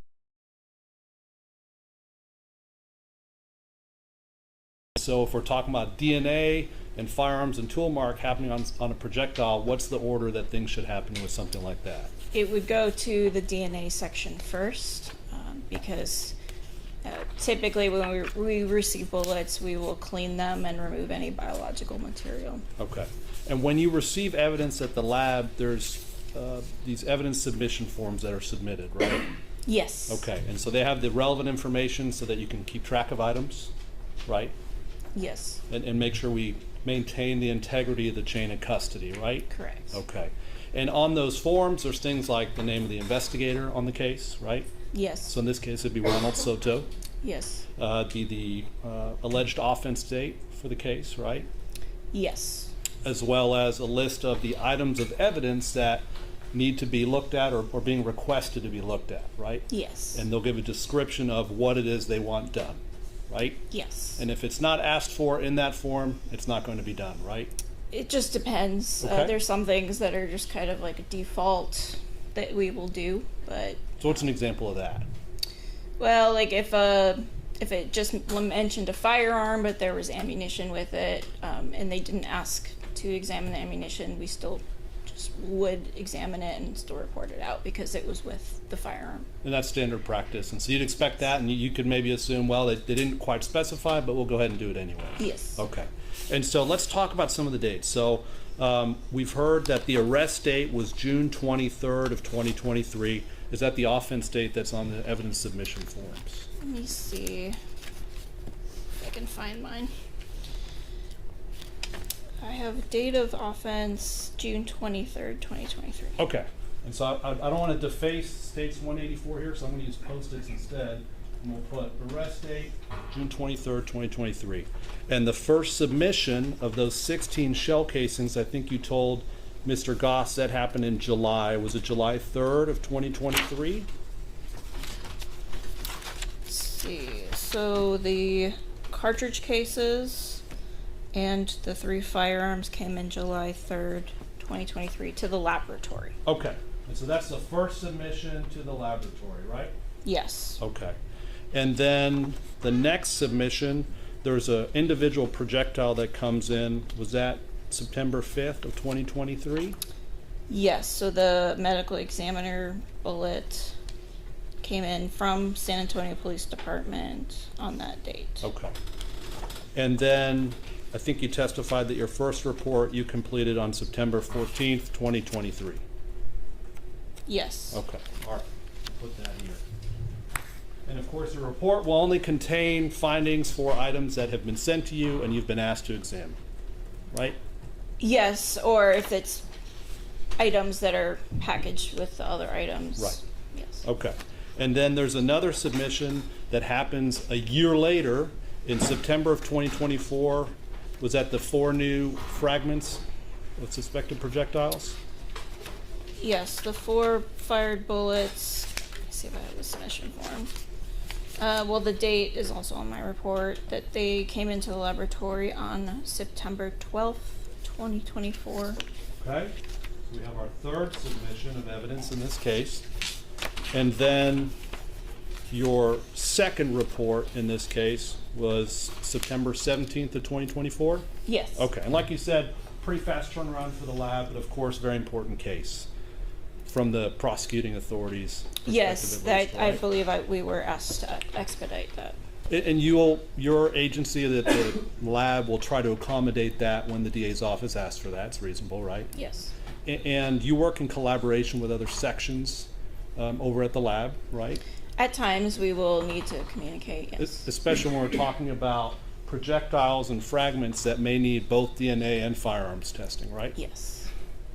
And did you interact with Garen Foster in the DNA section in this case? Yes. Okay, but there was not any DNA testing talk until September of 2024 in this case, was there?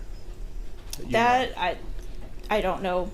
I mean, as far as you know. As far as I know, no. Okay, and so if there's email traffic about it, to your knowledge, you're learning about that for the first time in 2024 because you need to know whether you can do testing on projectiles so as not to compromise the integrity of any potential DNA evidence, right?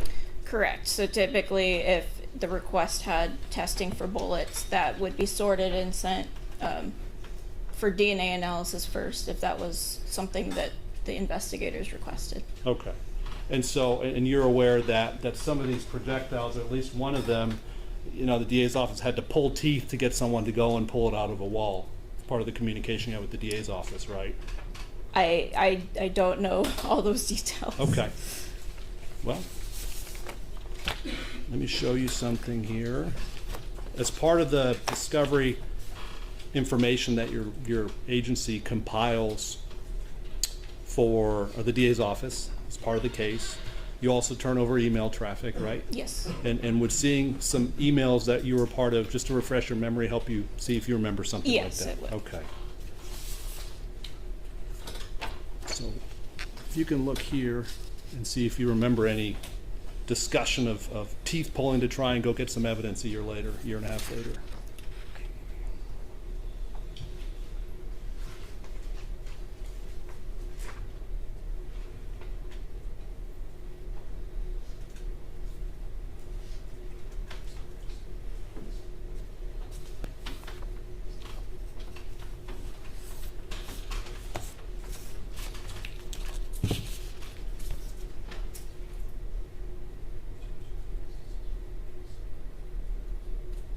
Yes, so I do see, if I were to quote, pulling teeth was a term used by Jeff Mulliner in an email. And he was one of the prosecutors on this case at one time? Yes. Okay. And I want to shift gears very quickly and then I'll be done. You mentioned, I think, something, is it called distance to fire testing? So muzzle to target distance determination is a type of testing that we sometimes do. And essentially when we do it, we are evaluating the distance the muzzle of a firearm may be from the target that it struck. And that would be by analyzing things like the various gunshot residues that are left on, say, a piece of clothing. That's one of the only times we'll do a type of chemical test, is the test for partially burnt gunpowder and vaporous lead residues that might be left on clothing from that discharge with the bullet. And that's testing you would only engage in if it was requested of you, of course. Yes, and then they would have to submit various things such as the clothing. They being the investigators in the case, the agency. Yes, the agencies. And so, to be clear, in this case, on this first submission here in July of 2023, no request for that distance testing, right? Correct. And then in September of 2023, when the next evidence submission happens for the firearms section, no request for testing on distance either, right? Correct. And then the third submission in September of 2024, another year later, likewise no request for that distance testing. Correct. Okay. Thank you so much for your time. I appreciate it. I'll pass the witness. And this witness be excused? Yes, you're excused.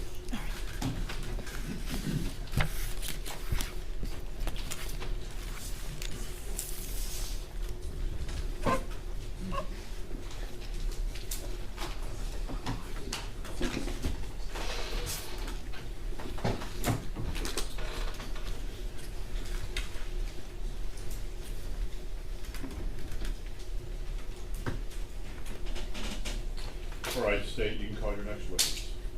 Your Honor, the state will call Detective Deanna Platt.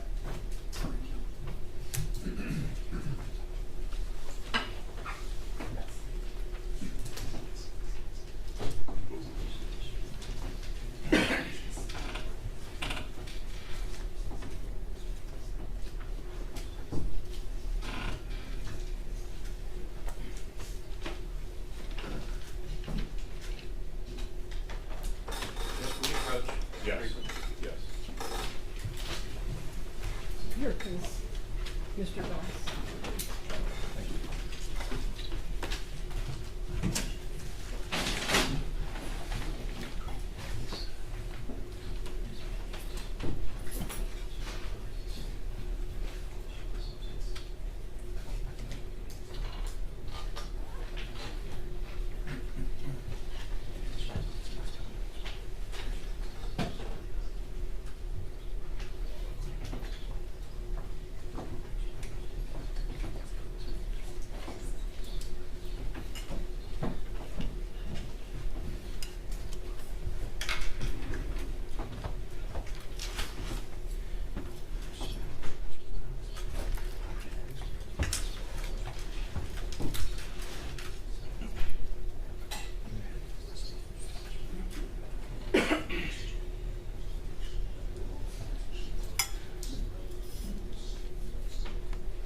Mr. Newman, would you mind putting that mic on his table? Okay. Thank you.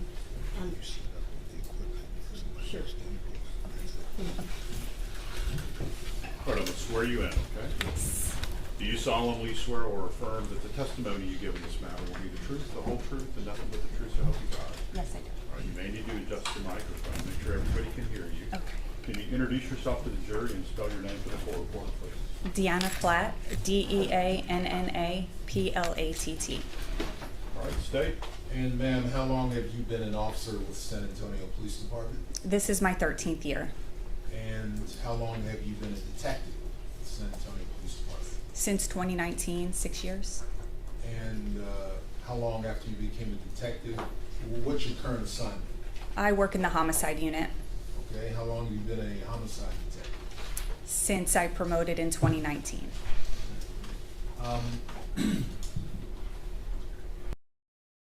Approximately how many homicides have you been the primary lead investigator on since you've been in homicide? About 10 to 12 a year, so maybe 40 cases. Okay.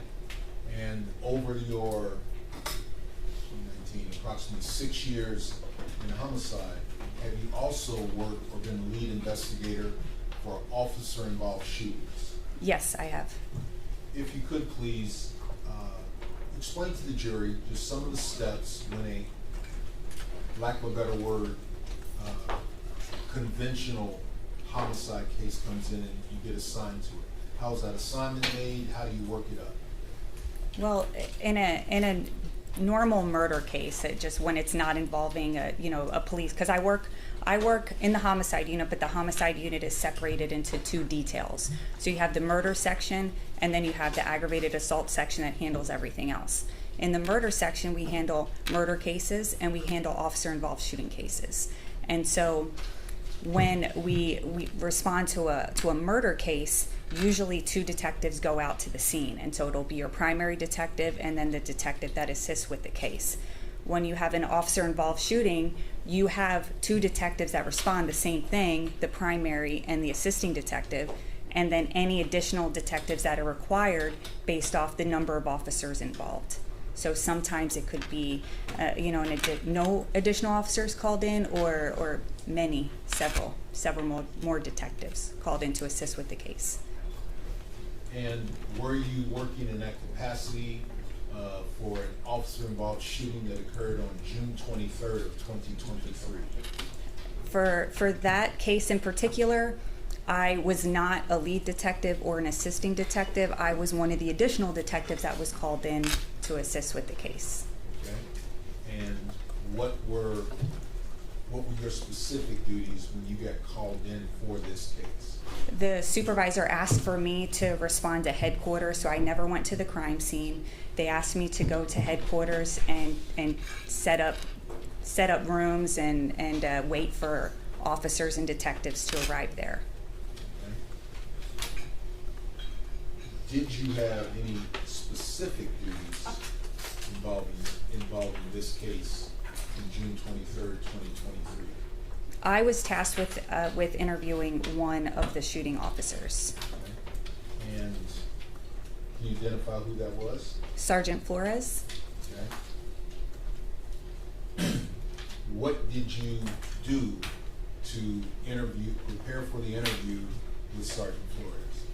So the way our office is set up is it's all cubicles, so it's open spaces, basically, no privacy in your cubicle. The sergeant's offices, they all have doors, right? So there's privacy there. So what we do in all officer-involved shooting cases is whoever the shooting officer is and the officer who's assigned to sit with them waits with them inside of a sergeant office with the door closed, so this way they have privacy. Okay. And so I was tasked with setting up those offices. all right. Any needs they had, they would relay to you, and you would try to facilitate them? Yes. Okay. When an officer, both an officer who's acting in the officer-involved shooting or witness officers, what else happens once they get back to public safety headquarters? To your knowledge, what is the first thing? The officers were body cameras. So the body cameras, the sergeants generally take the body cameras from the officers that are involved, and they get docked, so this way then they can be downloaded right away for viewing. And that docking process takes the mechanical camera they wear on their uniforms, it's put onto some type of stand, and then the contents, the video, is downloaded into the computers and the servers within the department. Right, there's a whole docking station on the wall. Each camera is placed in the docking station, and then it's automatically uploaded to our system, which is Axon or evidence.com. Right. And then by going over, and what type of arrangements have to be made such that any officer or the officer whose camera was, what has to happen to enable them to view the footage that their camera has recorded? What has to happen? So typically an officer can view their own body-worn camera video. In officer-involved shootings, those videos are restricted for members of the shooting team, which is homicide. Homicide detectives can view those. And so one of us, when we set up the offices, we also sign on to the computer and sign on to Axon to give them access to view the video. Okay.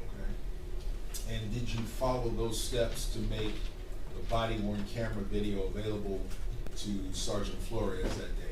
Yes, I did. Now, routinely, if I were just a patrol officer, whose body-worn camera could I see? A patrol officer, I believe a patrol officer only views his own body-worn camera. If depending on the rank, I mean, he can't view mine, he can't view anybody else's, his own. Right. But a sergeant or a supervisor, do they have greater access? A sergeant or supervisor does, yes, in other cases. Right. To your knowledge, were there any restrictions once you set up the system and signed on for Sergeant Flores? The body-worn camera team or sergeant restricts access to those videos as soon as possible, and for the purpose of no one else in the department being able to view those videos other than the shooting team. But you made Sergeant Flores' video available to you?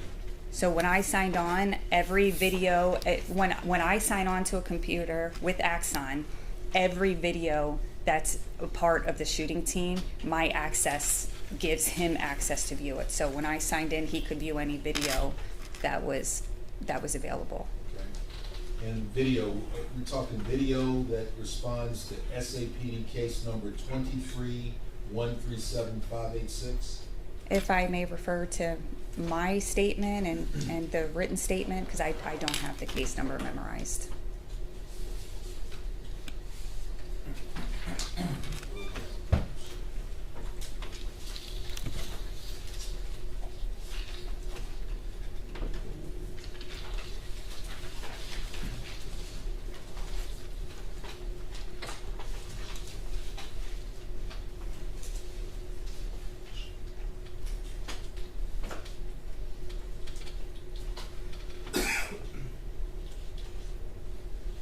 Approach the witness, Sharon. Yes.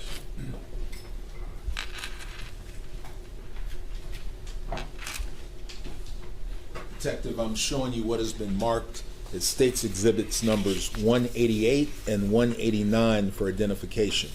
Do you recognize States 188 for identification? Yes, that is my investigative supplement. Okay, and what is 189 for identification? This is Sergeant Flores' written statement. And do both 188 and 189 for identification appear to be complete and accurate to the best of your recollection? Yes, they do. Please feel free to use those as you need to support, to refresh your memory and support your testimony. Verbiage, I forgot my last question. The case number was 23137586. Okay. What was your role in taking, first off, did Sergeant Flores give you a statement? Yes, he did give a statement. Tell me how the statement came about. Did you sign on to Axon and you watched it together? What happened? So in this case and with every other officer involved case that I've worked, I sign on to Axon. I put the video first of all, the officer's personal body camera video, I put that on the screen for them to view. I walk out of the room so that they can view the video as many times as they want to, as slowly as they want to, whatever they need. They view the video in privacy. Okay. And how do you know when to go in to start assisting and taking the statement? They let me know when they're ready, and they will also let me know if they need me to navigate through Axon, because officers typically don't know how to navigate through to view someone else's body camera. So they will come get me to ask to see a video from a different angle. All right. did you get called in to assist with any navigation at all? No. So, when the first time you were called in or notified, is that when you started to prepare or take down the statement? From what I remember, yes. The first time they called me in there, yes. So when you went in, please tell the jury, what was the process, what steps did you follow? Well, like I said, with all officer-involved cases, I do the same thing. I explain to the officer that this statement, it is their written statement. The only thing that I'm doing is I'm typing it. And so it's all in their words. I do not ask many questions other than and then, and explain to them, speak as slow as I can type and stop. Typically they'll say something and then when I'm finished and then. And the clarifying questions that I usually will ask is maybe where were you standing, or what was something, how was something pointed, or the gun pointed, or maybe distance. But we go through it extremely slowly to get as much detail as possible. And so you followed that process on this occasion? Yes. Had you yourself seen any video related to this case when you were taking Sergeant Flores' statement? I didn't view any video in this case.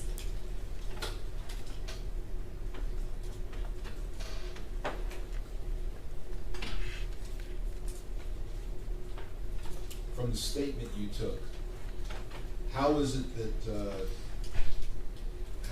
that Sergeant Flores came to be at the scene where the officer-involved shooting took place? What brought him there? Well, I'll refer to my statement, or to his typed statement. So he said in his typed statement that Officer Salinas called him to inform him that other officers were going to attempt to make an arrest due to a felony amount of criminal mischief. Okay. I'm going to object to this until the statement is introduced into evidence. And if they want to introduce the evidence, his statement, signed statement into evidence, we don't have an objection to it, but to ask questions about it is hearsay at this point. Response?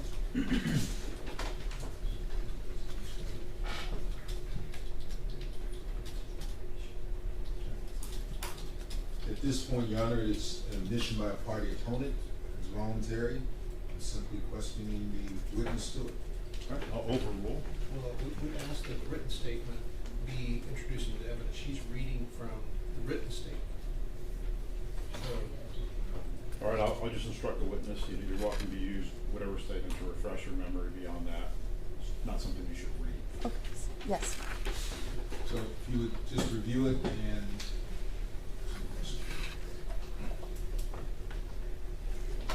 and we would ask under the rule of optional completeness that the written statement be introduced at this time, since they've alluded to the written statement and its actual statement. So under the rule of optional completeness, the written statement should be introduced. Response? Your Honor, there's nothing that's happened under the rule of optional completeness. There is no misimpression that has been left. I'd like to finish my direct. All right, I'll overrule the objection, and counsel will have the ability to cross.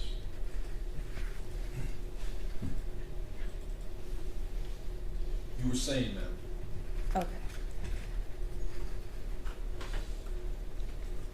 Okay, so per his statement, without reading from the statement, he said that Officer Salinas had called him and told him of a felony criminal mischief that had occurred and that they wanted to make an arrest, and he responded to the scene. Right. And from what you can recall from Sergeant Flores' statement, were they able to make that arrest, or did something else happen?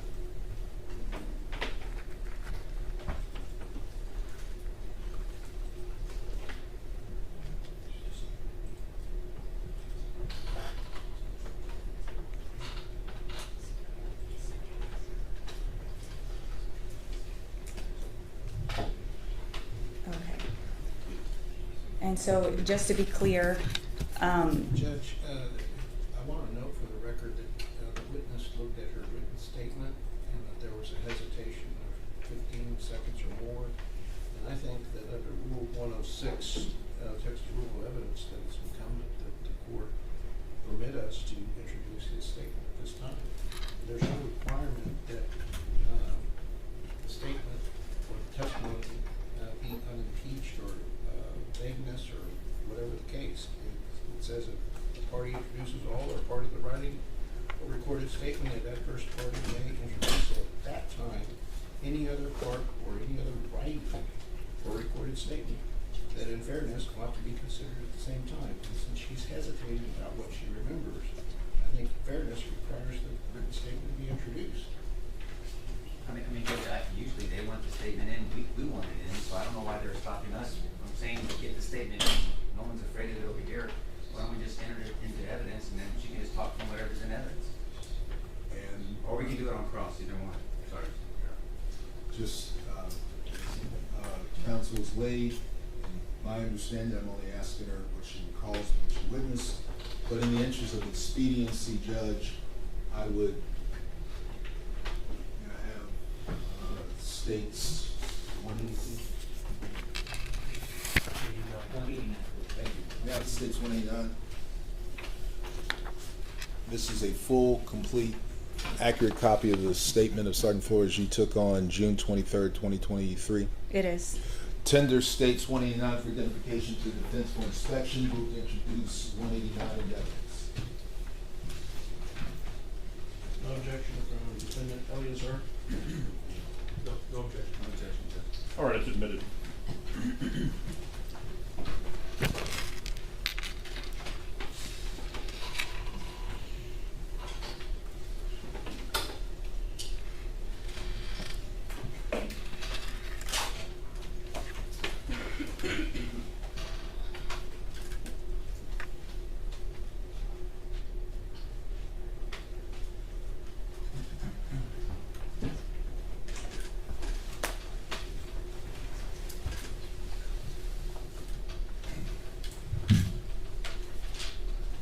So I believe the last question I'd ask you, what caused Sergeant Flores to move to the apartments at 6200 Old Pearsall? Okay, so just to be clear, you don't want me to read the statement, or should I be reading the statement? I'm not sure. Okay, so he says that when he had arrived at the apartment complex, Officer Salinas advised him the female suspect assaulted him with a candle in a glass jar while the officers were attempting to make the arrest. He saw visible injuries on Officer Salinas' forearm as a result of being struck with the glass candle. Officer Salinas told him the suspect had a hammer in her possession. Right. And then in the next paragraph, it talks that he approaches the apartment. So as he walked toward the back patio of the suspect's apartment with Officer Salinas, other officers updated him and said the suspect placed the hammer down on the couch inside of her residence. To the left side of the patio, there was a large window that was open. There was no screen on the window, and he was able to see directly inside the apartment. To the right side of the patio, directly next to the window, there was a glass door with no shades or curtains. Due to having an unobstructed view, he was able to observe the female suspect. He observed the hammer on the couch and recognized that she no longer was in possession of the hammer at that moment. The female suspect was yelling and acting irate. He asked the suspect if she was going to cooperate and come outside her apartment, but she would not comply. He began coordinating with officers on scene to determine the plan of action to take to apprehend the suspect. Officer Alejandro was designated as the contact officer to communicate with the suspect. Officer Villalobos and Sergeant Rivera were armed with less lethal weapons, one with a taser and one with a shotgun with beanbag rounds. And he had his duty-issued weapon. All right. And from what he put in his statement, Judge. Ms. Meyer. I'm sorry, I'm hearing a conversation coming from this way and I can't focus. this way. Okay. All right.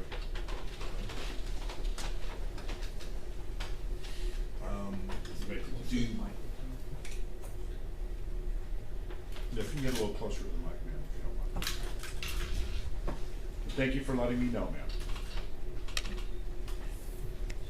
I believe you left off with, The last paragraph. beginning of the last paragraph. Officer Villalobos told me the patio door told Sergeant Flores the patio door was unlocked. The plan was for Officer Villalobos and Sergeant Flores to enter the patio by climbing over the patio fence. Sergeant Rivera was positioned behind the patio to provide non-lethal cover. Officer Villalobos was the first to cross over the patio fence into the suspect's patio. Sergeant Flores saw Officer Villalobos remove the taser from the holster once he was on the patio. He began to cross over the patio fence and heard gunshots. Sergeant Flores perceived the gunshots as Sergeant Rivera firing the beanbag rounds at the suspect. He then saw the suspect walk away from them towards the couch where he had previously observed the hammer to be located. As she was walking towards the couch, it appeared that the beanbag rounds did not strike the female suspect. Okay. Turning to the second page. I turned it on my copy, I forgot yours.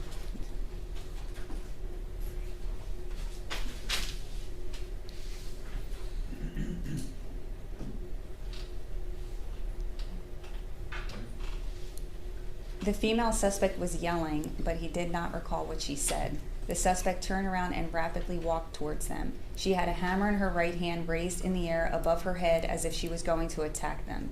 The hammer that she was holding appeared much larger than a standard size hammer, as the tail of the hammer was longer than normal. As she rushed towards them with the hammer raised above her head, he believed the suspect was going to attack them with the hammer. Judge, I'm going to object to this witness misreading the statement in third person, and that diminishes that Sergeant Flores is saying in first person what he perceived the fear to be. I would ask that the jury be instructed that this witness has misread the testimony, the written statement, and that it should be read in the first person so that way the jurors understand Alfred Flores' actual fear.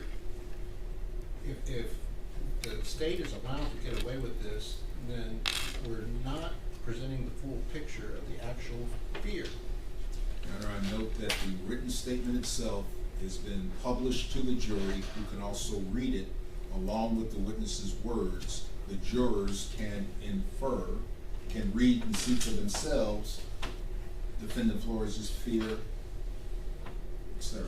But I object to the fact that the witness is deliberately misstating the record and counsel is permitting it to happen and sponsoring the misstatement of evidence. All right, so just for the benefit of the record, the jurors do have individual screens where this document is being displayed. And so they're able to read along with this witness. I'll overrule the objection. Do you want me to read in first person from here on out? You can just answer whatever questions the state is asking you. Okay. I don't remember exactly where I left off, but as she rushed towards us with the hammer raised above her head, she was going to attack us with the hammer. I unholstered my duty weapon and discharged it in the direction of the suspect, as I feared for the life and safety of myself and the other officers. I gave the female suspect commands to back up as she rapidly walked towards us with the hammer raised above her head. I observed the suspect fall near the patio door inside of the apartment. Officers assessed the suspect for injuries and began performing life-saving measures. Officers requested EMS to the scene. I was sequestered from other officers and I was transported to the homicide office by Officer Rubio, West Patrol Dog Watch, WPC, to provide a statement. When I arrived at headquarters, CSI conducted a GSR test on me and downloaded my ammunition. I consulted with Cleat Attorney Longoria and then spoke with Detective Platt about the incident. Everything I have said to Detective Platt, Detective D. Platt, badge 2026, is the truth, and I have read my statement and it is correct. I was not promised anything for my statement, and I have given this statement freely and voluntarily. The statement occurred in San Antonio, Texas. San Antonio, Bexar County, Texas.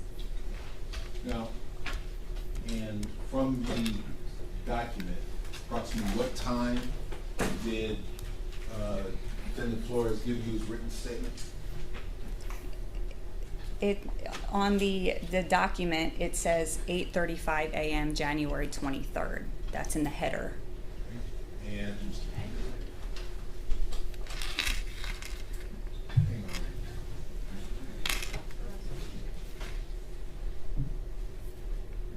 Let's see. What's the date and time? June 23rd, 2023, 8:35 a.m. And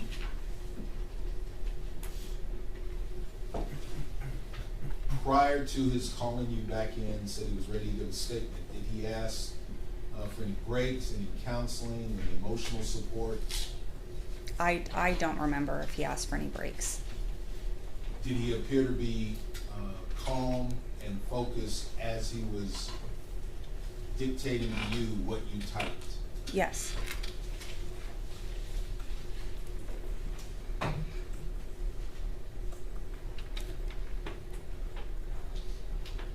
Did he make any mention about his being aware of any other people inside the apartment where the woman was? No, he didn't.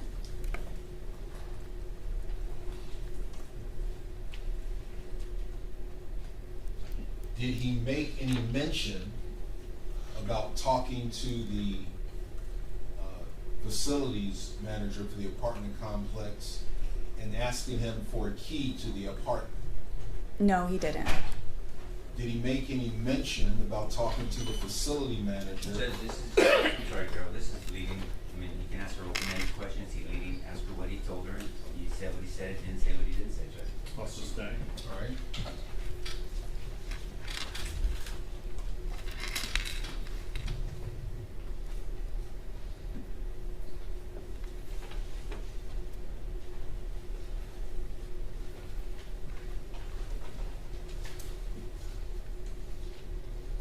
Does his statement explain what? From reading the statement, do you know why he decided to go in at the time he went in? Check the speculation, Judge. I asked him. Overall. Wait, from reviewing states 189, does it indicate why Sergeant Flores decided to execute what he did? Can I look at the statement and not read it out loud? Sure.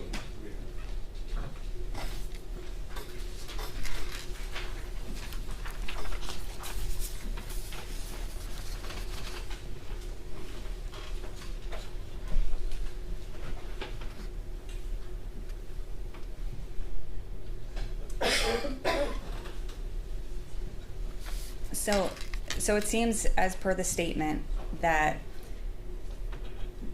he was there for an assault of a peace officer, essentially is what he's saying, because Officer Salinas was hit in the arm with a candle.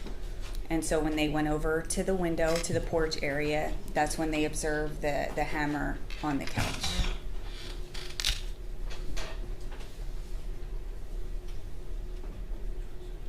Does he indicate how long he'd been on the ground before he executed his plan? No.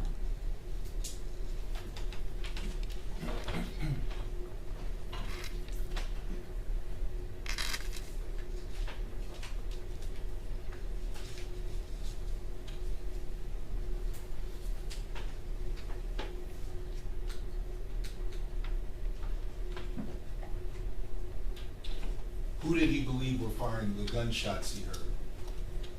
He said Sergeant Rivera.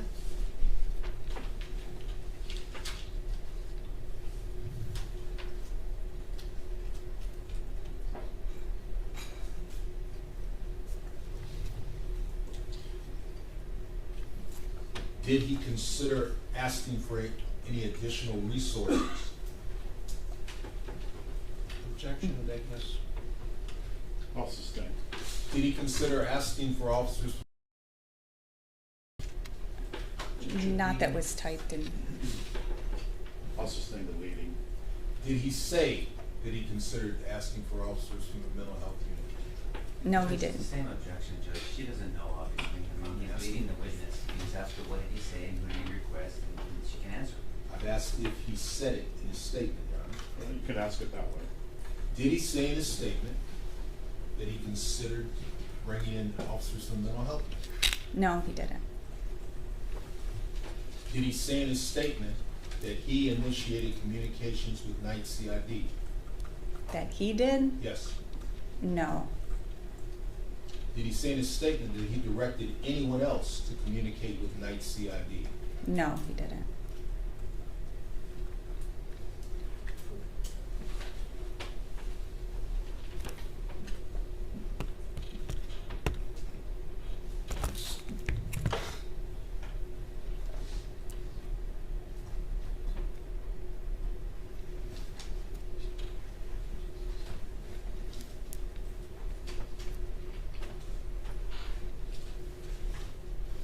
Did he say in his statement that he considered calling for SWAT? No, he didn't.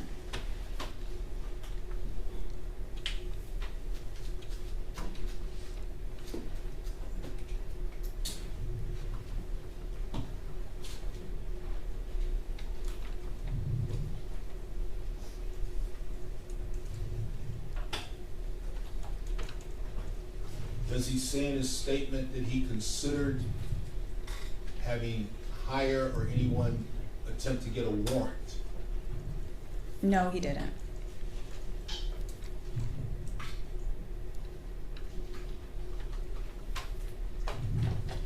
Does he say in his statement the time lapse between when Officer Salinas was hit in the forearm and when he executed his plan to enter? No, he didn't.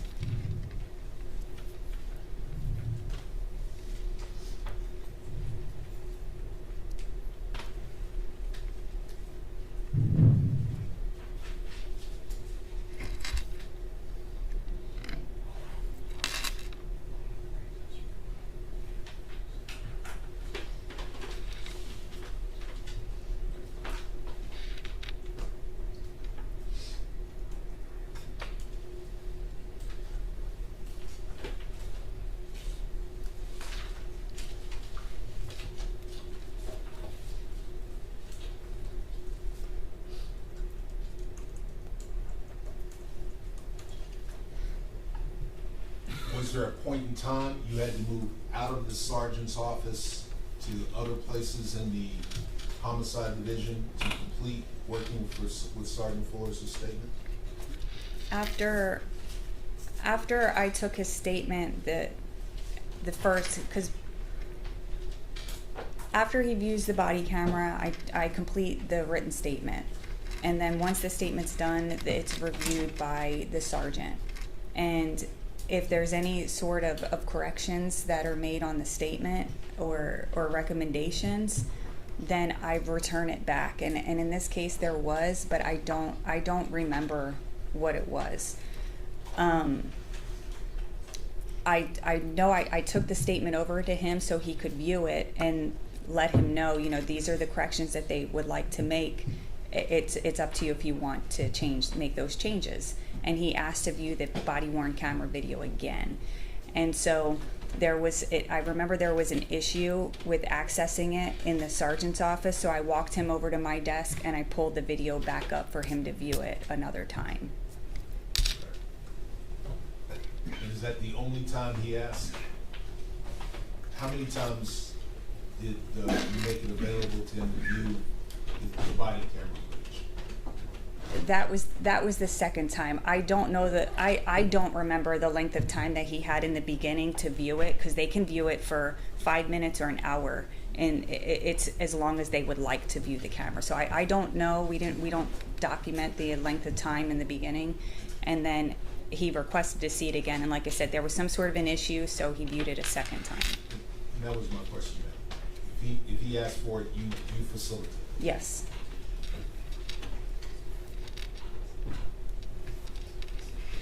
And you have 189 in front of you? Yes, I do. Now, that time, 8:35 a.m., is that the time the statement was finished, or is that when it started?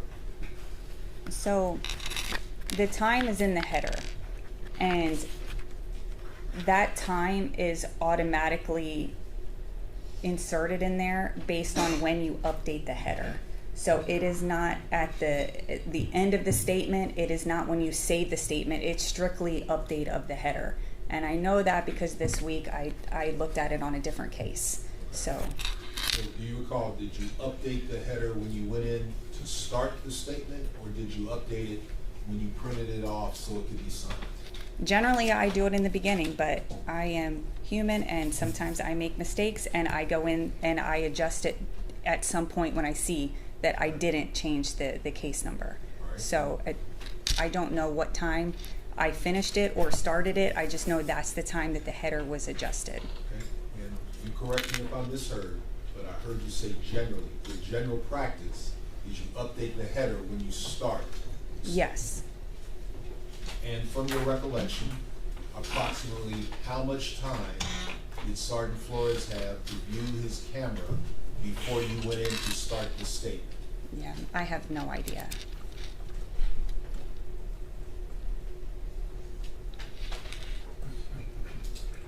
You recall what time you got into the public safety headquarters? No.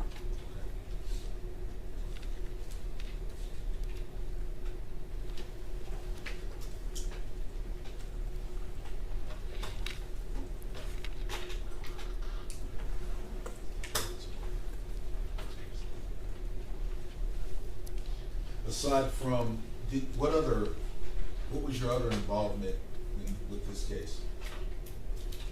I interviewed another officer, a patrol officer, and I set up another interview, a sergeant's office for an interview room.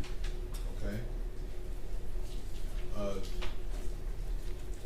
Who's that other officer you took a statement from? Officer Neary.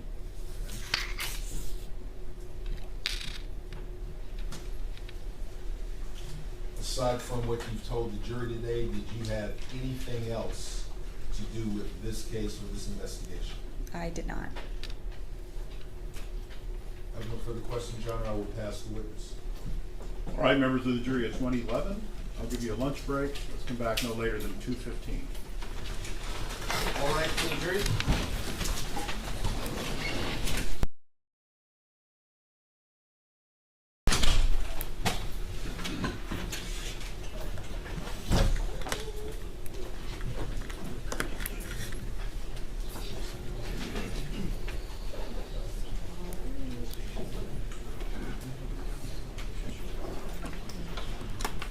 Please be seated.